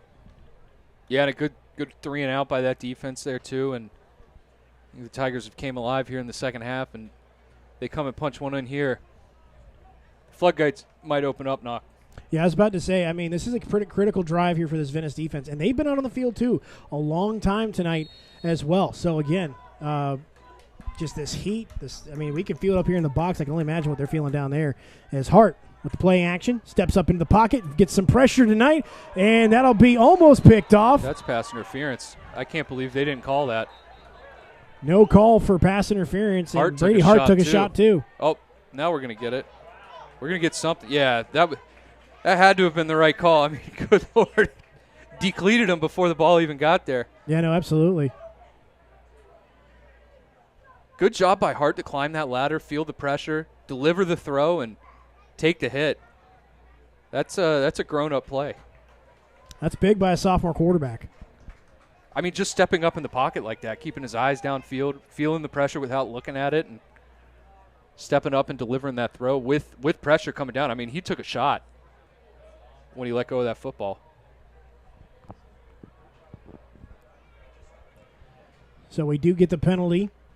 It'll move, make it a first down for the Cocoa Tigers, bring it up to about the 37-yard line. First down and 10 as the Tigers see Teeter in motion. Hart quickly out to Teeter in the flats, but Teeter is knocked down quickly as that one was snuffed out by Eli Seed. Yeah, that's the second time they've ran that play. We've seen a lot of jet motion out of them, and they faked the inside give and went to the swing route to the jet player and snuffed out by Seed on that one. Bring up second down and 12 after a loss of 2. Take it all the way back to the 35.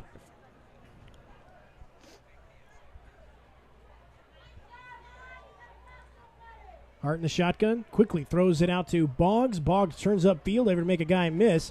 And we brought down shy of the 45, called the 44-yard line. Boggs, last couple drives here, Boggs has really exploited the 5-star. I was going to say, they really haven't. I mean, Lester's given some cushion, unless you've seen something different. Well, they're sitting in that cover 3, and Schneider and Franco are doing a good job of seeing that they're in that cover 3, so there's going to be that cushion. And if we run these quick out routes and things of that nature, now he's going to press him a little bit. Hart all alone.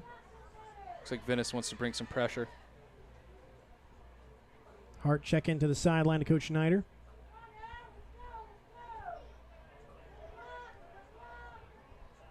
Hart looking to throw. This one is caught as Teeter makes a diving catch at midfield and makes the first down and the third down conversion.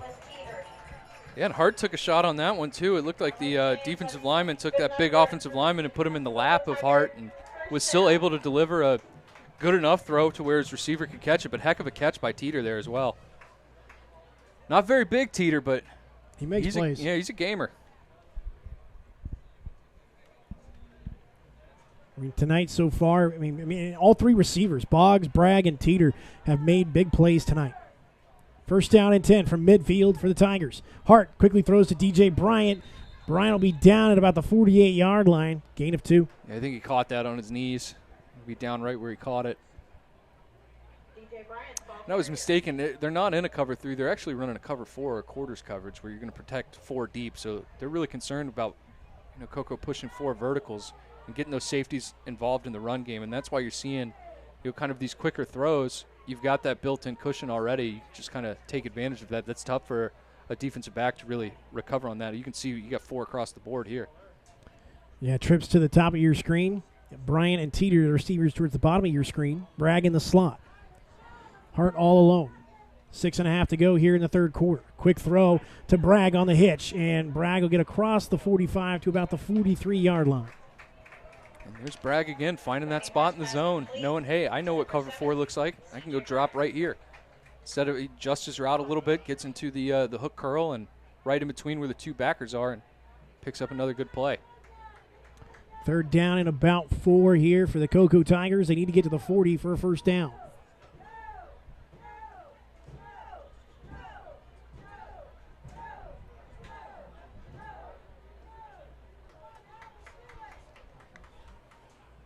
Brady Hart in the shotgun. And head coach Ryan Schneider is going to take a timeout.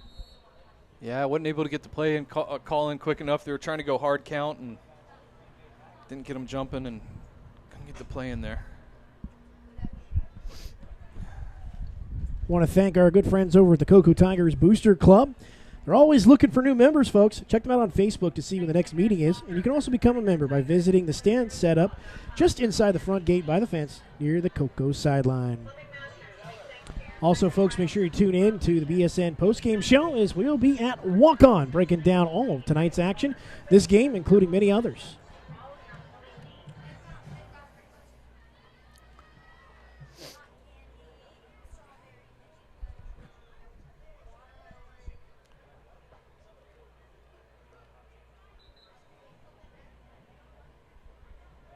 Cocoa Tigers coming out of the timeout after the conversation.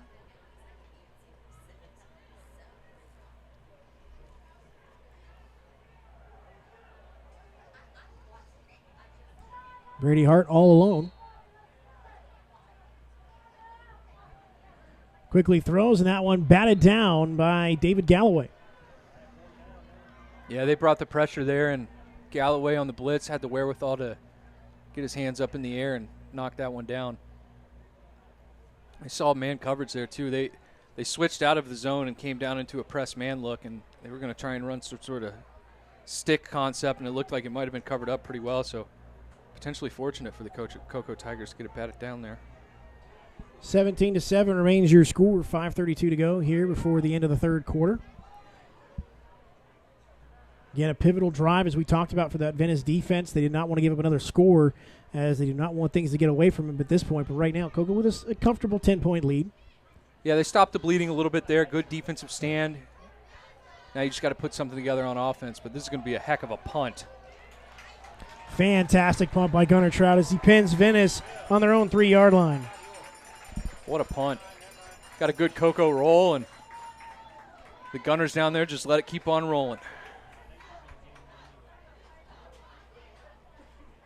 Again, Cocoa special teams being pivotal tonight. Again, Gunnar Trout doing a nice job in field goal, along with kickoff, and here as we saw in the punt game. It's the third phase of the game. Oftentimes gets forgotten, but punt's arguably one of the most important plays in football. No, absolutely. You got to make sure that you have the things that you can do, especially when you talk about flipping field position and putting Venice in this deeper territory here. I mean, again, we talked about it in the first half where they were starting deep in their own end. It is so tough to, drive the length of the field without either a mistake or some kind of penalty that derails the drive. Well, this really takes a lot of pressure off of your defense, too, because now you get a little bit more one-dimensional when you're backed up like this. Do you want to take the risk and drop back and throw it? I mean, bad things can really happen there. So you can kind of sell out on the run defensively and, come up with a stop, force him to punt with the punter's heels at the back of his own end zone. So we'll see Venice come out here as we see that vaunted defensive line for Cocoa get ready. And they're going to quickly get to the line here as we'll see a heavy set formation from Venice. And I don't know if the ball's on the ground or not. Maybe not. I guess Ryan Downs maybe in on that one? Yeah, Ryan Downs was in on that one. Gain of maybe a yard. I don't know that he got anything. He lost a couple inches. Good job by the Cocoa defense being ready and being prepared. Yeah, well, that's what I'm saying. You can sell out on the run. It looks like we got a Cocoa player down here.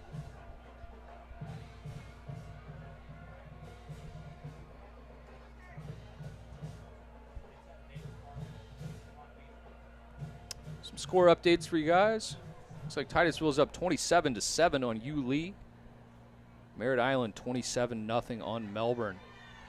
Keeping up that hot streak. They're putting up points, man. And a lot of people counted Merritt Island out to start the season. Young team. And this is 2 straight weeks where they're just lighting up a scoreboard. Yeah, I mean, between them and Titusville. Yeah. I mean, you talk about just flipping the script on what we thought after the kickoff classics to what we're seeing now. I mean, Merritt Island looks like they could, as long as the score holds, go to 2-0. Titusville potentially could go to 2-0 as well. MCC up 28-0 on Space Coast. That's about as expected. I mean, no knock on Space Coast. I know they're trying to rebuild something over there, but MCC's got some dudes now. They got the Cocoa transfer, Day Farmer, going to UCF, who I saw in person last night.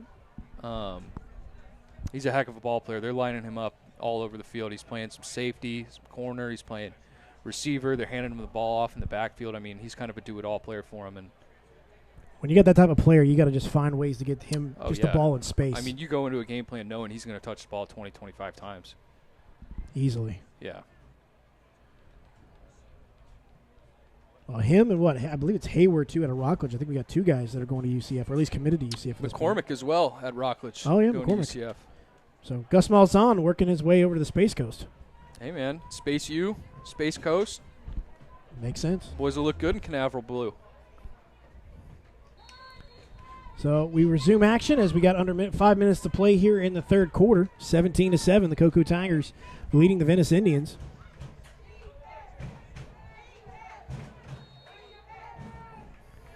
Glasser back in the shotgun.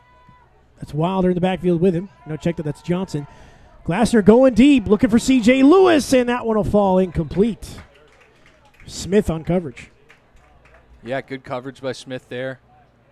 Kind of put it behind him. I mean, that was going to be tough to come back and make that catch. And even if he put more on it and let Lewis run underneath it, I think that coverage by Smith, it would have been contested either way. We'll see a couple more wide receivers check in here. But, again, 3rd down and 11 for Venice, again, on their own 3-yard line. Yeah, that's tough. I mean, spreading it out here, too, is very tough. And wouldn't be surprised to maybe see a screen. I know that's gutsy to call it in this position, but uh-oh. Ball's in the end zone, being chased by Hilson. Glasser's got to get rid of it, and Glasser does to Jace Barksdale with the incredible grab. Great job by Barksdale sticking with it, running his route, seeing there's some pandemonium going on in the backfield, and squatting down right when he sees his quarterback is able to deliver the throw, and a heck of a catch.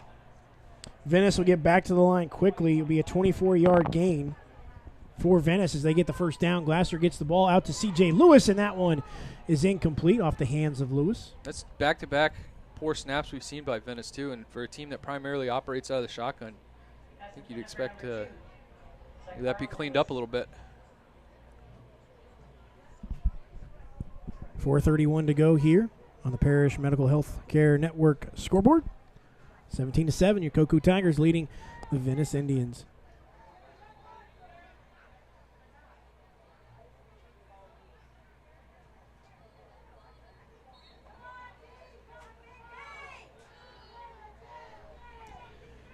Glasser in the shotgun. Pump fakes once. Oh, he's open. Looking to go deep. We got a flag, and he's got an open wide receiver for Venice, and that is Griffin Gassati, the senior, all the way into the end zone. We'll see what the penalty flag is on. I didn't catch the call, but he was pointing towards the direction of Venice. I think this one's coming back, and we're going to get a hold, but well-designed play. They faked the bubble. They've ran the bubble a couple times. It was really a bubble and go. Had the receiver running a kind of a wheel route on that, and secondary bid on that bubble, and just left him wide open. Again, great play call, but unfortunately, again here, Venice with some mistakes. They've had some penalties that put them behind. They've had fumbles on deep drives, and again, that's 7 points off the board. Is that the second touchdown we've seen called back for them? Correct me if I'm wrong. You might be right. I'm trying to remember. I feel like there was one earlier on in the game. Might have. Well, we'll see. I believe that is Johnson, who will get almost all of that penalty yardage back. He'll take it to about the 35-yard line. Yeah, that helps.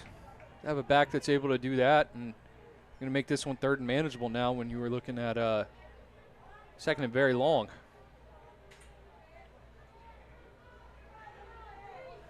Third down and short here for the Venice Indians. We'll see Jackson Scott, the tight end. I think you're going to see quarterback run here. No, reverse. Reverse, and that's to C.J. Lewis. And Lewis. It's going to be close. I think he got it. He did. It'll be enough for a Venice Indian first down. Ball will get to the 38. Again, the Cocoa Tigers, though, you give them credit. That they sniffed that out. They did. Lewis is very fast. He was able to squirt through there. But, yeah, that Cocoa defense was disciplined on that. That could have gone for a lot more. Glasser looks back, throws it, and that one's caught by Barksdale. Oh, that was sticky coverage, too. Yeah, good coverage by C.J. Hester. We're going to get a discrepancy here. They're going to call that incomplete. Okay, so incomplete. Initially they called it complete. Now it's incomplete, and we will see 2nd down and 10. I believe that was Hester on the coverage. Very good coverage there, and that was a really well-placed ball by Glasser. And tough to tell from up here if the ball did hit the ground, but we'll go with the call on the field. Second down and 10. Glasser handoff to Johnson. Johnson trying to find some room to run. Brought down by a gang tackle of Tigers. Brings up third down and 9 for Venice.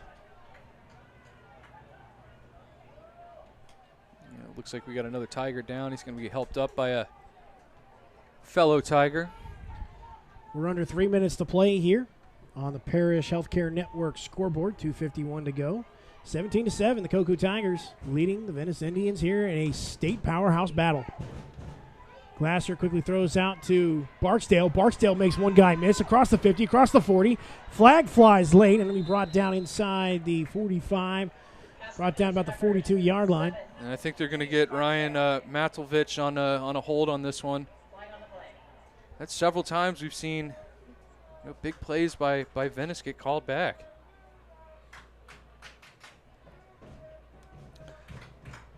A score update here. Viera up 28-16 on satellite.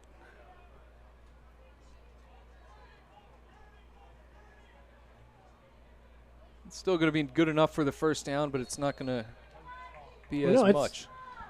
Oh, they're moving the sticks. Yeah, so it will be enough for a first down because it was because obviously where the spot was, but again, it's still not enough yardage where he eventually was tackled. Yeah. Gain of about 5 on the carry. Second down and 5 for Venice. And Barksdale tonight has kind of done what Bragg's done for Cocoa. He's really found some soft spots in there and able to get himself open. Second down and 5 here. Glasser quickly throws out to, I believe it's Lesser. Lesser he puts loses the the ball on the football. No, they're going to call that incomplete. Oh, I don't know about that. He made a football play, and that ball popped out. Actually, that was C.J. Lewis, not Charles Lester. No, that was Lester. Oh, was it Lester? Yeah. Okay. Yeah, he made a move. I don't know that was incomplete. I think that should have been a fumble. Third down and 5.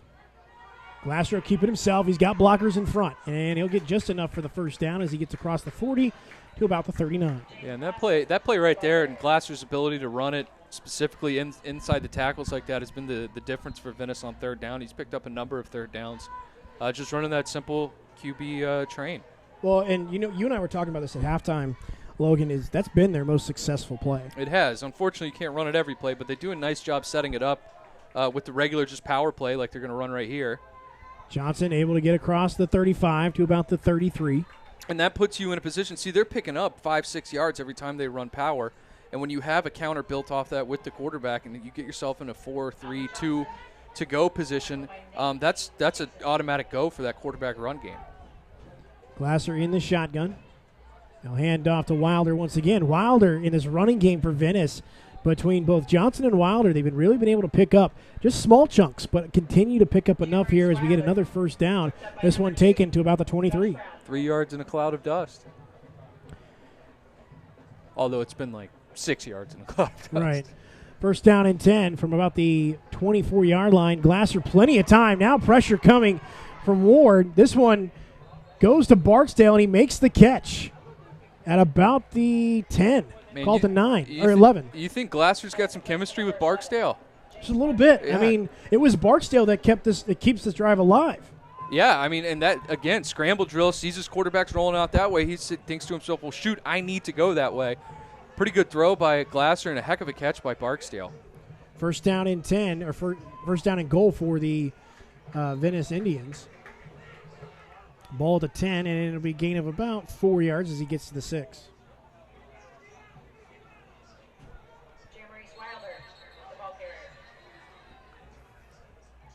Coco's going to burn one here.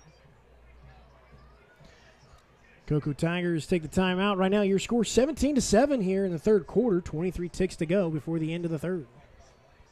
Titusville up 27-7 going into the fourth quarter up there in Yulee. How about them Terriers? Terriers looking really good right now. And again, 2-0 as if the score holds. I think Merida, again, they're just playing good football right now. Sean Hartman. I don't know what the stats are, but I got to imagine he's got something to do with it. Yeah, and I would imagine Jamorian Stevens probably got going in that game. Heck of a running back, heck of an athlete, reigning BSN Player of the Year from last year. And wait, I'm sorry, we were talking Titusville, not We are. Merida. My bad. Talking Titusville, that's okay, Knock. It's only the second game for us, too. But, yeah, Stevenson, I mean, I saw him last week with Jackson playing Melbourne. He had probably about 110, 120 yards off 2 carries. Wow. Just impressive. Yeah, because you guys had that game last week. We did. He had a 51-yarder and about a 60-something yarder, both of which went for touchdowns. Right now it's going to be big here for teams to keep conditioning. Again, it's hot. It is muggy out there right now. Foundation Academy up 48-0 on Cocoa Beach. Ooh. All right, Cocoa Beach not off to the start that we thought they'd be.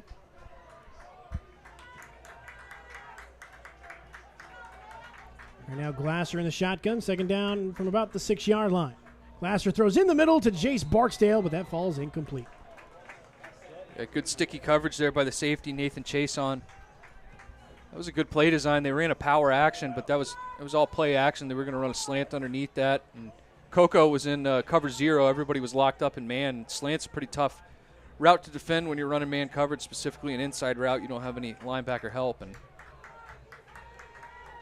good play by Chason. Third down and goal. Glasser will hand off, and this will be to Johnson. Or no, that was Wilder. Wilder takes it to about the 1-yard line. Decision time here for Venice. Tackle by number 2. I think at this point, yeah, you got to go for it. I think quarterback run right here. Handoff again to Wilder, and Wilder's in the end zone for a 1-yard score. 17-play drive. That's nice for your defense too. You know the way Coco's moved the ball here in the second half, and give them boys a break and let them come out fresh. Yeah, as I say, this Cocoa offense, once we get out of the third quarter, as time is up, but they will get the extra point off before the end of the third.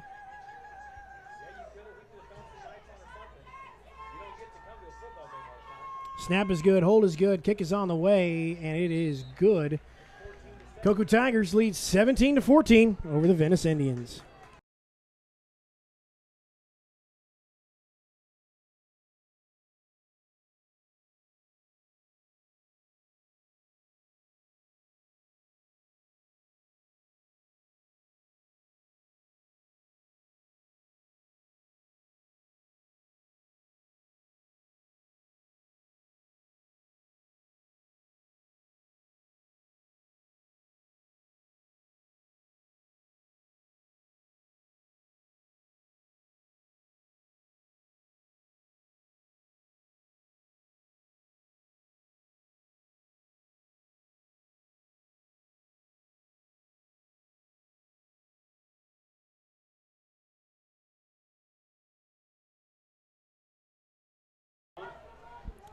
And we start the fourth quarter, and we've got ourselves a good one, like we didn't expect that. The Cocoa Tigers leading the Venice Indians 17-14 here at Richard Blake Stadium. Anthony Knock, Reiner Logan Pettit, Caleb Brown here bringing you the action on Brevard Sports Network. Thank you again for joining us here tonight as you're watching some great high school football action here in Brevard County. Yeah, good answer there by Venice on that last drive to close out the third quarter. Make this a 3-point game and a little momentum maybe on their side. Fresh defense coming out on the field, and anything can happen. As I say, we're in for one heck of a fourth quarter. I know Coco's offense is going to want to try and churn some clock here, as we just saw Venice do the same. A 17-play drive, and that encapsulated all 5 minutes and 8 seconds.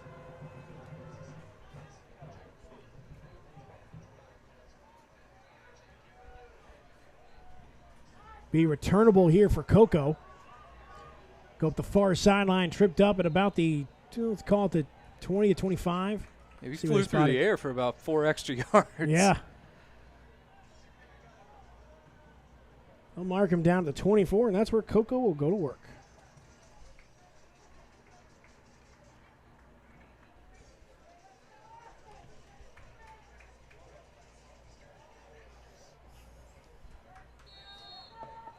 Brady Hart, the sophomore quarterback, coming out. He's done some nice things here tonight. Go back in the third quarter, a 53-yard touchdown pass from Brady Hart to C.J. Bragg. Give the Cocoa Tigers a 17-7 lead. We'll see if Brady Hart can find another way to get the ball to Bragg. Yeah, I thought Hart's looked pretty good tonight. This is probably the best display he's had through a full game so far. Hart, 3-step drop, looking to go. He's going to look for Javen Boggs. Boggs makes the catch And it'll be brought down at about the 40. Sorry, that was Boggs on the earlier touchdown. My apologies. That's a high-level throw. That was in between two defenders right there. He had overhang playing underneath and Lester playing over the top in that cover 3, cover 4 look maybe. I believe it was cover 4. And put it right in between the two defenders right in a window. And that's, not many people can do that. 44-yard gain for the Cocoa Tigers from Brady Hart to Javion Boggs. Boggs doing a nice job already, a touchdown here tonight. Do apologize, that was Boggs on the 53-yard touchdown catch. Yeah, and that was cover 3 they were in last one. They're in cover 3 here again. First down and 10, and that one dangerous as Lester was right there on Boggs. Yeah, he's seen that a couple times in that coverage, either cover 3 or cover 4, where he's playing that off coverage, a little quick out route like that. He's kind of anticipating that one.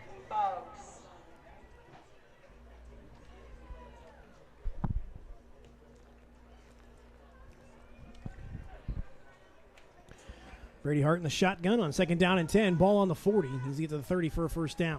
And pressure coming from David Galloway. And Brady Hart's going to go down. Galloway in on the pressure. And cleaning up was Ashari Charles. Yeah, that was the first time we've seen Hart with a not-so-clean pocket there, I think. And the edge just kind of came off unblocked there. I don't know if it was maybe a C-gap blitz or something like that, but wasn't accounted for, and Hart did a good job avoiding that initial pressure, but allowed time for the rest of the defensive line to get in the backfield. A loss of 6 will be third down and 16 for the Cocoa Tigers. Brady Hart in the shotgun all alone. Hart looking over the middle of the field, and that one is caught by Teeter. We'll see what the officials say. So far, no signal from either official. That's very much a catch. I know I'm up here. Now there's a catch. We got an official now. It says so. Inside the 30. I know I'm up here knocking, but I had a very clean view of that. That hit him square in the hands, and he gripped down on that ball, and beautiful striking catch. Catch made at the 27-yard line. I believe that was Teeter, wasn't it? I believe it was, yeah. Teeter with another diving grab. First down and 10 for the Cocoa Tigers. Hart with a QB keeper, goes right up the gut inside the 20, down to the 16, and they're inside the Connect Sports Funding red zone. Yeah, that 10 draw, they've ran it twice now, and both times really well timed. Kind of got Venice on their heels, not expecting it, and Hart's athletic enough to really pick up solid yardage. Yeah, absolutely, and we'll see a first down signal from the official as it was close. Ball be actually spotted at the 17. And this is a drive that the Cocoa Tigers wanted. Again, doing some nice things. Again, kind of milking that clock. We're going to be over 2 minutes now on this possession for the Tigers. As Hart looks quickly to his right to Javion Boggs. Boggs makes a man miss, still on his feet, and into the end zone is Javion Boggs. Well, they're going to flag him for spiking the ball, but you know what? Take it on the kickoff. I mean, yeah, that's a well-deserved spike. That was a grown man catch and run. And I think Boggs has really came out tonight. Like you said last week, really wasn't getting his number called very often, but he's put on a clinic tonight. And he's doing so against really good, talented corners here in the Venice Indians.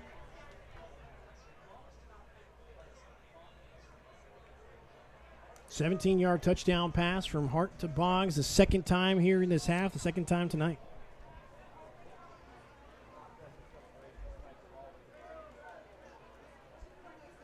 So right now, Hart with 3 touchdown passes here this evening. And the only interception was thrown by Bragg. Yeah, that's right. That's right. He hasn't really put the ball in harm's way very often either. I mean, he's been high a few times tonight, but honestly, he's really kind of found his footing here in this second half. I can't wait to see what the stats are on him tonight. Snap is a little high, but the hold is good, and the kick is through. Tigers making a 10-point lead once again.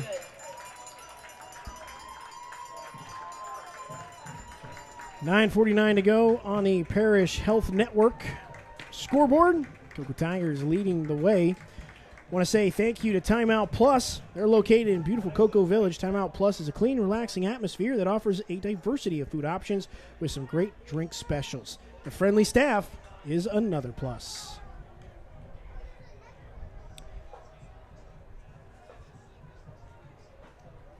Also want to say thank you to all of our sponsors tonight. And again, just from the partners that we've mentioned already here tonight, the Cocoa Tigers would also like to thank Connect Sports Funding, as well as Big Frank's Tire Auto, Big Frank's Tire and Auto, located in Cocoa, and Appliance Direct. Some great sponsors here tonight making this broadcast possible. Also want to say thank you to big Mr. Jim Williams, as he's making this broadcast possible tonight as well. Listening or watching all the way in Camp Casey, South Korea. So, again, because of this penalty, this does give Venice some decent field position. So, again, you get the points here, but, again, this is going to be very returnable for Venice, and what you have to hope for is, again, just good coverage, just limit this return. Well, with the way Leicester's been returning the football, too, I mean, this could be lethal. At this point, I mean, we'll see. I mean, right now where Leicester's lining up, if I'm Gunnar Trout, I'm maybe aiming for the 20-yard line right here. Yeah. Yeah, I would do, or shoot, even maybe a pooch up in the air to some of those upmen and let your return team come underneath it and hope for the fair catch. Trout will boom this one. Be returnable as it goes to Leicester at about the 25. He'll come to the near sideline across the 35, the 40, and he'll be wrapped up quickly by DJ Bryant. He's smooth, man. He's smooth. That little jump cut that he just had right there in a phone booth. Goodness. Charles Lester, an impressive player. We'll be seeing him on Saturdays here in the coming years.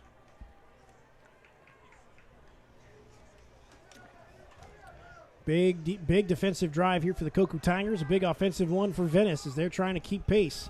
Venice right now trailing 24-14, but again, an impressive 17-play drive on their last possession.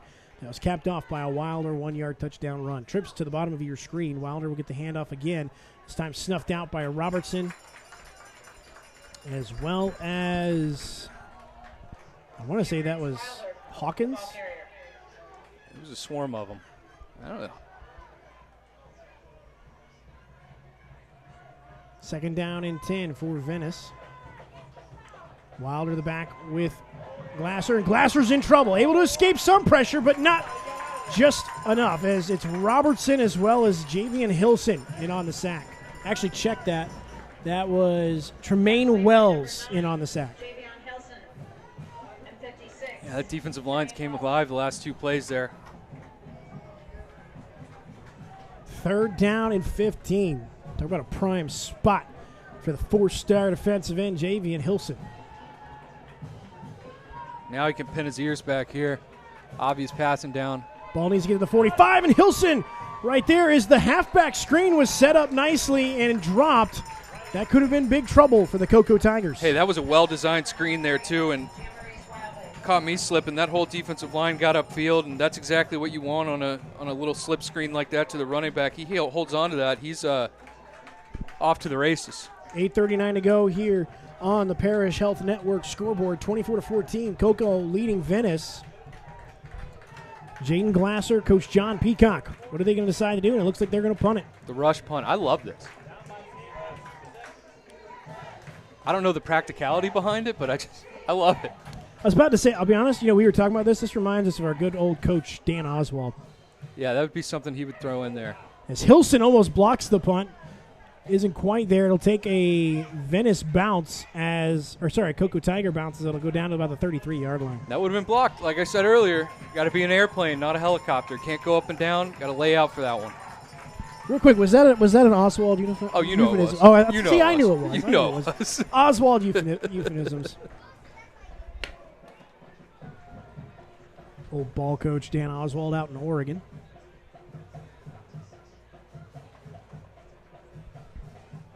$8:27 to go here in the fourth quarter. What's been a great ball game here tonight. Cocoa Tigers, Brady Hart, 2 big touchdown passes here in the second half. A 53-yard touchdown pass to Boggs, and then a 17-yard touchdown pass to Boggs just minutes ago. Bragg in motion. It'll be Lane that gets the handoff. Or check that's Coney that gets the handoff. He maybe gets back to the original line of scrimmage. Venice's front has done a great job stringing those run plays out to the sidelines and really leaving the ball carrier for Cocoa nowhere to go. Really, the only offensive production for the most part that Cocoa's had is through the air. I mean, like I said, in the first half, they were kind of keeping them honest with the run game, but here in the second half, it's almost like they've abandoned it. Well, if you've got success in the air where they've been able to find those soft spots in the Venice zone, you just kind of keep going back to the well. Under 7 minutes and 50 seconds to play here. Tigers up 24-14 and trying to extend their lead. 5 wide receivers for the sophomore quarterback. Goes right towards the middle of the field and Boggs. Or no, that's Nicholas Teeter, and Teeter makes the diving catch. Yeah, another low throw there. Kind of like, I mean, I will say I kind of like that. I know it's risky, but in the middle of the field, Teeter's the only one that can make that play. It's a low fastball in the zone. I'm going to be honest with you, though, Knock. They had a bubble there, and it looks like the bubble was really just a read to look off the linebackers there to open that up, but I kind of like the bubble on that. 44-yard line is where the Cocoa Tigers need to get to continue this drive. Again, the Tigers just trying to bleed some clock here.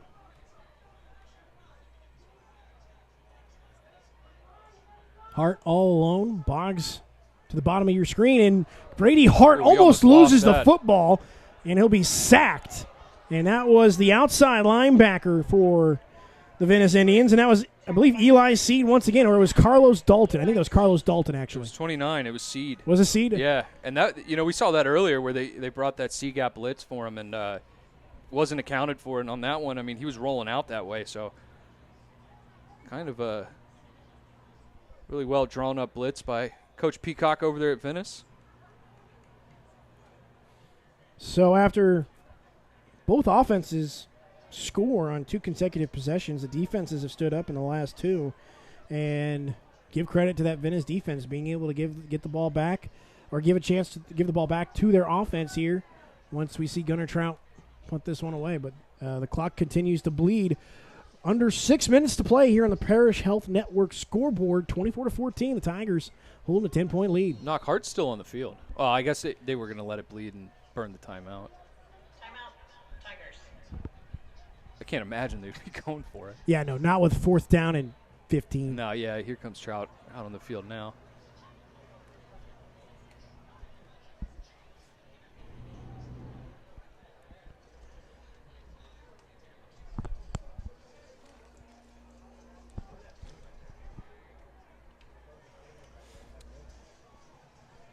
Cocoa Tigers, Javion Boggs with a big game here tonight. I got to imagine he's already over 100 yards receiving this evening.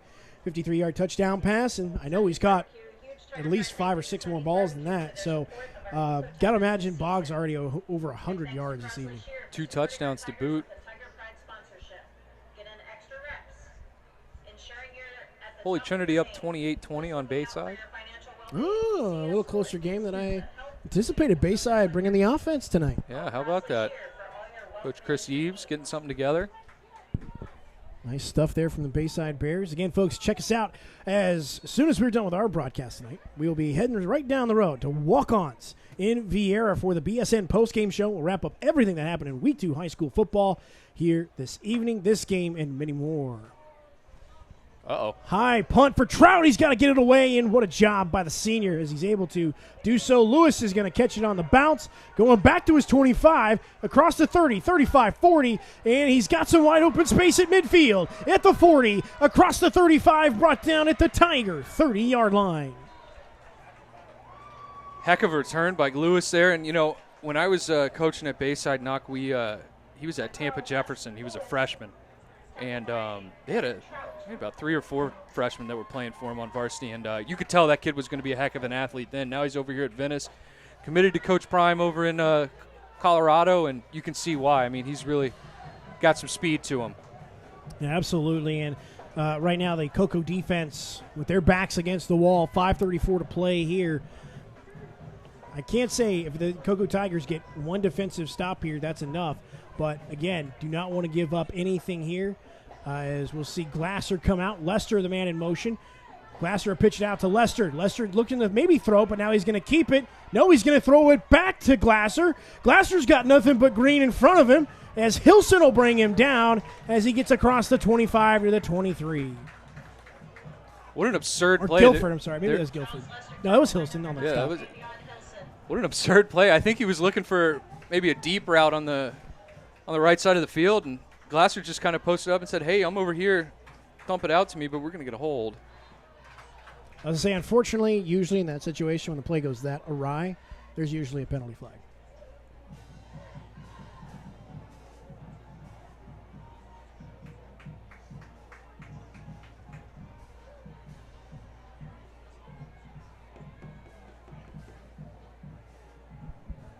.506 to go here on the Parish Health Network scoreboard as the Cocoa Tigers lead the Venice Indians 24-14 in what is quite the battle here in the state between two powerhouses.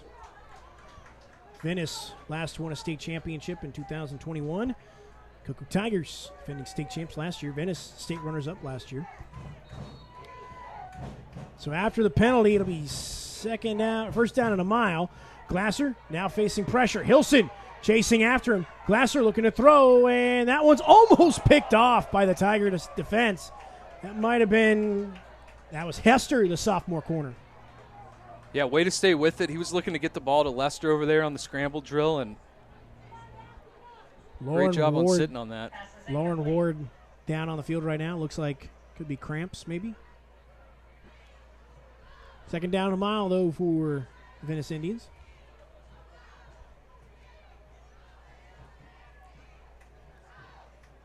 Venice fans made a decent road trip up here. Yeah, I got some Venice faithful over here. Some Venice faithful in the comments. 5:13 to go on the Parish Health Network scoreboard. 24-14. Cocoa Tigers leading Venice. And I'll tell you what, again, this has been a great game. I know it's a 10-point lead right now, but Venice, again, they have been able to drive within the 20s. It's just been a couple of mistakes. They had 2 fumbles deep in Cocoa territory back in the first half that ended promising drives. Again, you go back to the last score, a 17-play drive capped off by a Wilder 1-yard touchdown run, brought it within 17-14. Obviously, a 17-yard touchdown pass from Hart to Boggs extended Cocoa's lead, but again, a lot of credit to the Venice Indians, and they had to deal with a lot this week. They had to deal with a hurricane. I know that closed schools. I know the hurricane Davion messed with more of northern panhandle and northern corner of Florida. But again, I don't believe that Venice got at least all their practices in this week. No, and that's tough. I mean, to come over here, and this is a long bus ride, too. Oh, I mean, yeah. to come clear across the state. I mean, a lot of factors working against you. But, I mean, we've seen tonight they can sustain drives. I mean, heck, long drives, keeping their defense fresh. It's just been one thing or another that's kept them out of the end zone. So we'll see second down and a mile. Ball sitting on the Cocoa Tiger 40-yard line. Ball needs to get to the Cocoa Tiger 20 for a first down.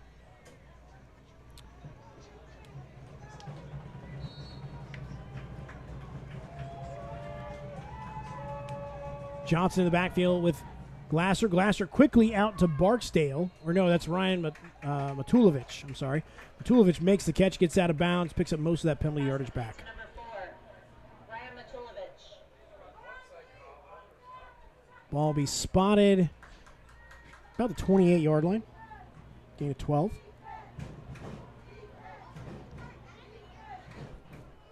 So third down and about 7.5 here for Venice.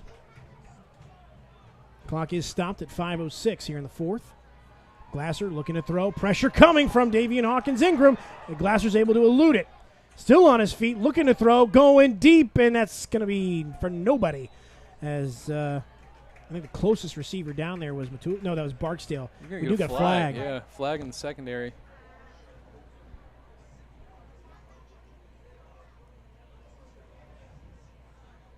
It's going to be, it looks like a hold against the Tigers.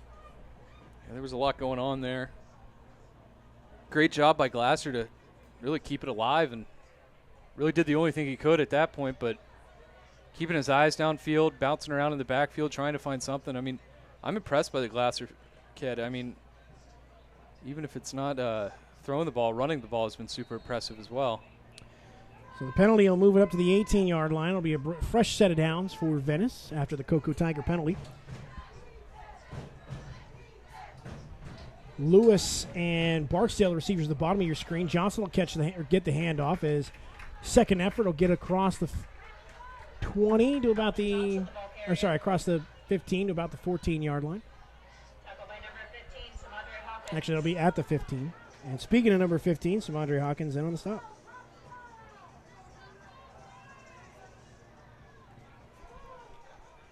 Clock continues to run here. Venice in the hurry-up. Glasser looking to throw quickly out to Barksdale, and Barksdale juggles it and can't quite make the catch. Again, Barksdale's had some impressive catches tonight, and I know he wants that one back, as that would have set up nicely. He could have got a little bit more yak after that one. I think he might have scored had he held on to that one. He might have. Free of that, and really you had the split receiver out there, Matulovic lined up on the corner. I mean, he gets a block there. There's nobody around him. So brings up 3rd down and 7. Ball needs to get to the 8-yard line for Venice first down. Glasser checks the sideline. Glasser going to keep it himself this time. Gets across, and he'll be at the 10. I don't think he's got enough. It will be close, though. He might have gotten to the 9. We'll see where the spot is officially, but I think it's going to be 4th down and a yard. And it is. Ball will be at the 9.5. 4th down and short. Downs, the quarterback's going to keep it this time, and he gets into the end zone. Ryan Downs, the big quarterback for Venice, gets Venice 6 points. Yeah, and that's, the last time they were in that situation, we saw him give it, and Coco stuffed him. I think that was the right read there for him to pull that down. That's a big kid running up the middle there, and punches one in for Venice, making this one a game again.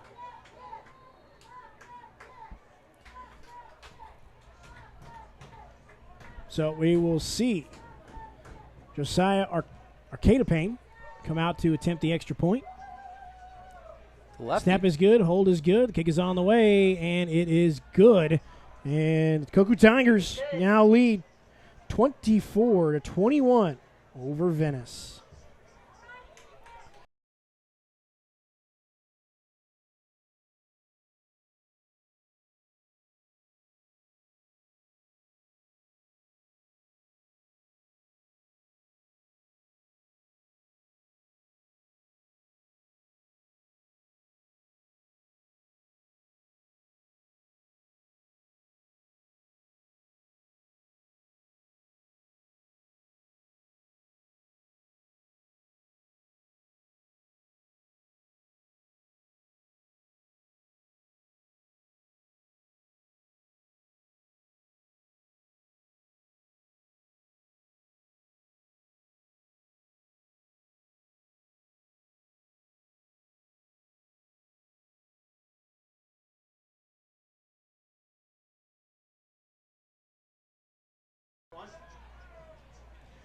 Welcome back to Richard Blake Stadium. We got a tight one, 24-21. The Cocoa Tigers currently leading the Venice Indians here. And I don't know, is it time for an onside kick? Do you try it here, Logan? Just under 4 minutes with 3:57 left. I think you got to think about it.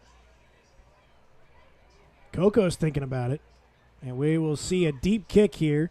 So Teeter will let this one go out of bounds, and a mistake by Venice will set up the Cocoa Tigers with good field position.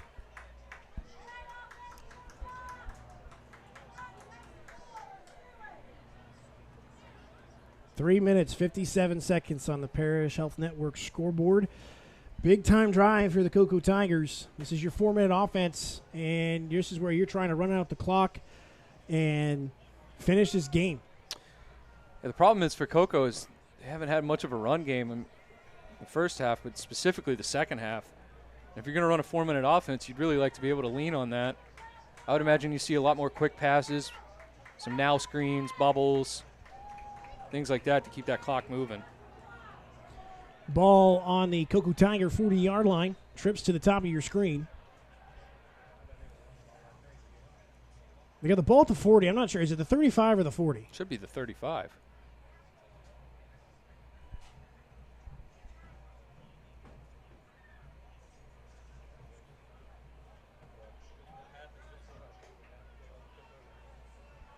So I think they are going to move the ball back, I would think. Yeah. Yeah, okay, yeah, we are. We're going to move back.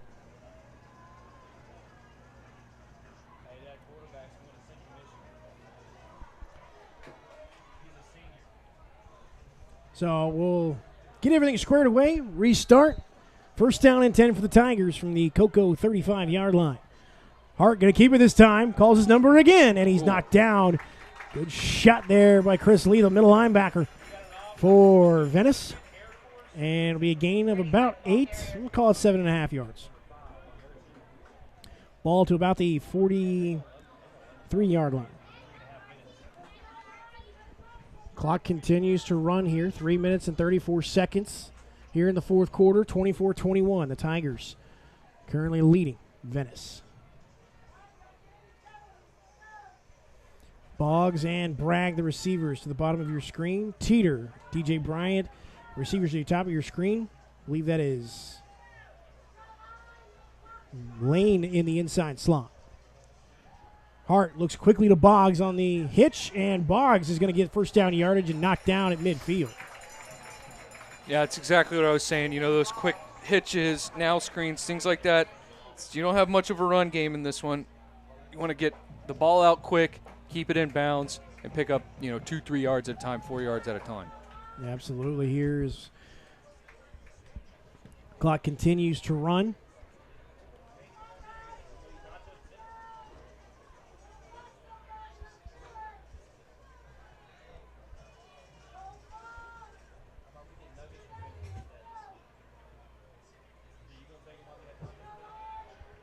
Brady Hart once again all alone. First down and 10 from midfield. Lane gets the handoff as to try and shake a couple defenders, but Venice sniffs that run out. He'll lose a yard as he'll get back to the 49. Tryson Lane, the ball carrier. And I think we will get a timeout here, and we do, from the Venice Indians. And while we have this timeout, I want to say thank you to our friends over at Parish Health Network. Cocoa High School would like to thank Parish Medical Group and Parish Healthcare for their continued support and dedication to Tiger Athletics and keeping our athletes in the game. To find out what you are looking for, log on to www.parishhealthcare.com. Also want to say thank you to RCJ Multi-Services as they pride themselves in being a forward-thinking company that will always advocate for its clients while providing a high level of value and service, including tax services, tax preparation, credit repair services, business consulting, and much more. You can give them a call at 321-541-5679 or visit OBLine at www.rcjtaxandcreditrepair.com. Knox, so Venice has got 2 timeouts left. We're at 2 minutes and 22 seconds. I think you get another stop here. You got to burn one of those timeouts again and allow your offense a little time. I was going to say here, we're starting to get down that crucial time here where Venice's defense has to get a stop here, can't allow another first down. Hart hands off to Lane. Lane trying to find some running room, turns it up on the second effort. Gains 2 yards as he gets to the Venice 49-yard line. Yep, and they are going to burn that timeout now. Only 5 seconds came out, 6 seconds came off the clock. We're at 2:16. 3rd and long. I really don't know that you put it in the air right here and risk an incomplete pass, stopping the clock for Venice. Well, I think if you do, it's going to be a wide receiver screen, hitch. Sure, But yeah. at the same time, I'm sure Venice is thinking the same thing. Sure, yeah. Because, we saw the last 2 plays, the inside run game just isn't working right now. No, Venice's defensive line has got that sniffed out at the moment, and so it'll be interesting to see what Coach Franco and Coach Schneider decide to call here, this big 3rd down. Again, here is the thing that I will say. If you're a Tigers fan, you've got a chance to, if you don't pick up the 3rd down, you can pin Venice deep in their own end.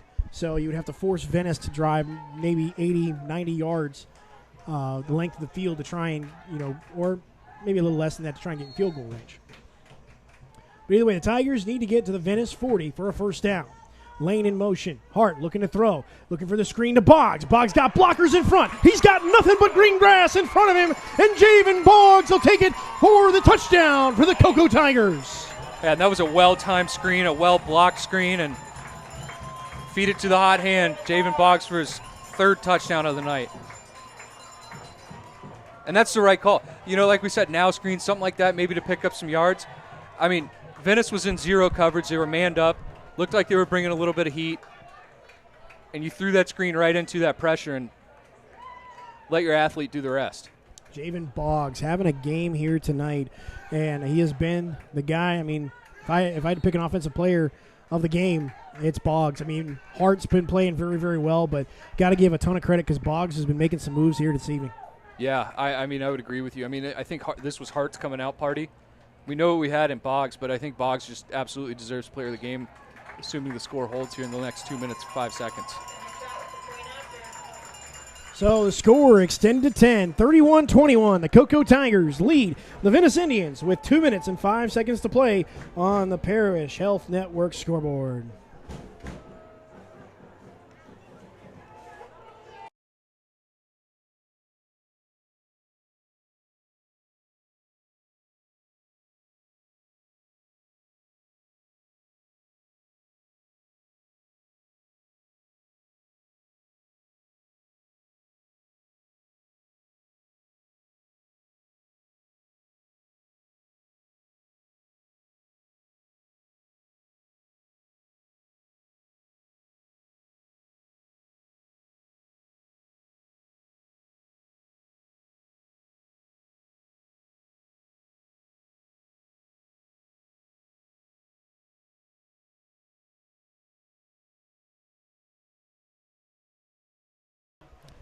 Gunnar Trout getting ready to kick this one off here as the Tigers currently lead 31-21 after a big 49-yard touchdown pass from Brady Hart to Javion Boggs.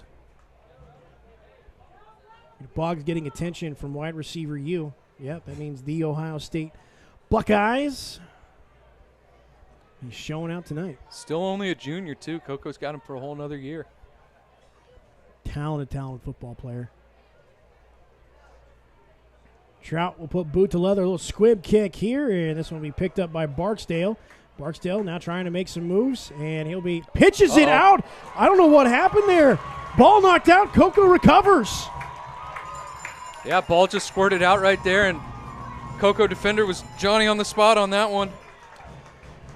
Ball start on the 35-yard line for the Tigers. Under 2 minutes left in this one, too, and that's a tough break for Venice. Yeah, tough break there. I mean, the Cocoa defender that hit Barksdale must have just punched that out because that ball went flying forward. Initially, I thought that was some sort of pitch. It wasn't. It was a fumble, but that's what I thought initially. Yeah, all it takes is getting your hand on it at the right time, and that can happen. I believe Venice only has one timeout. That's correct. They do have one timeout left. So we'll see Hawkins Ingram kind of plays that up back / fullback role for this Cocoa offense.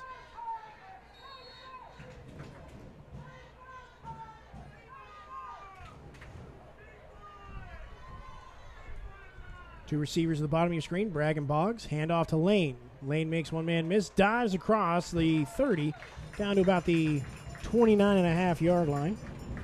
Lane, the ball carrier. Good gain on that first down run. Doesn't quite get first down yardage. Actually be well short. Well, actually, they'll spot the ball at the 30. I apologize for that. Check that spot. Ooh, Satellite took the lead over Vieira with 30 seconds left to go. Wow. Ooh. Can't wait to hear about that one. Yeah, that's exciting. 1 minute and 22 seconds to go here on the Parish Health Network scoreboard. 31-21. The Cocoa Tigers lead Venice. Second down and 4. Cocoa will hand off to Lane, or Hart will hand off to Lane. Hart holding onto the football, and he'll be knocked out of bounds as he'll be knocked out at about the 24-yard line. Be enough for a Tiger first down. Lane, the ball carrier. Tackled by number 11, Chris Lee, and 27, David Galloway. Venice defense really going for trying to get that ball out of the hands of Tigers, and we saw that there. Multiple defenders trying to punch that ball out. Yep, you're going to get the best play in football right here, victory formation.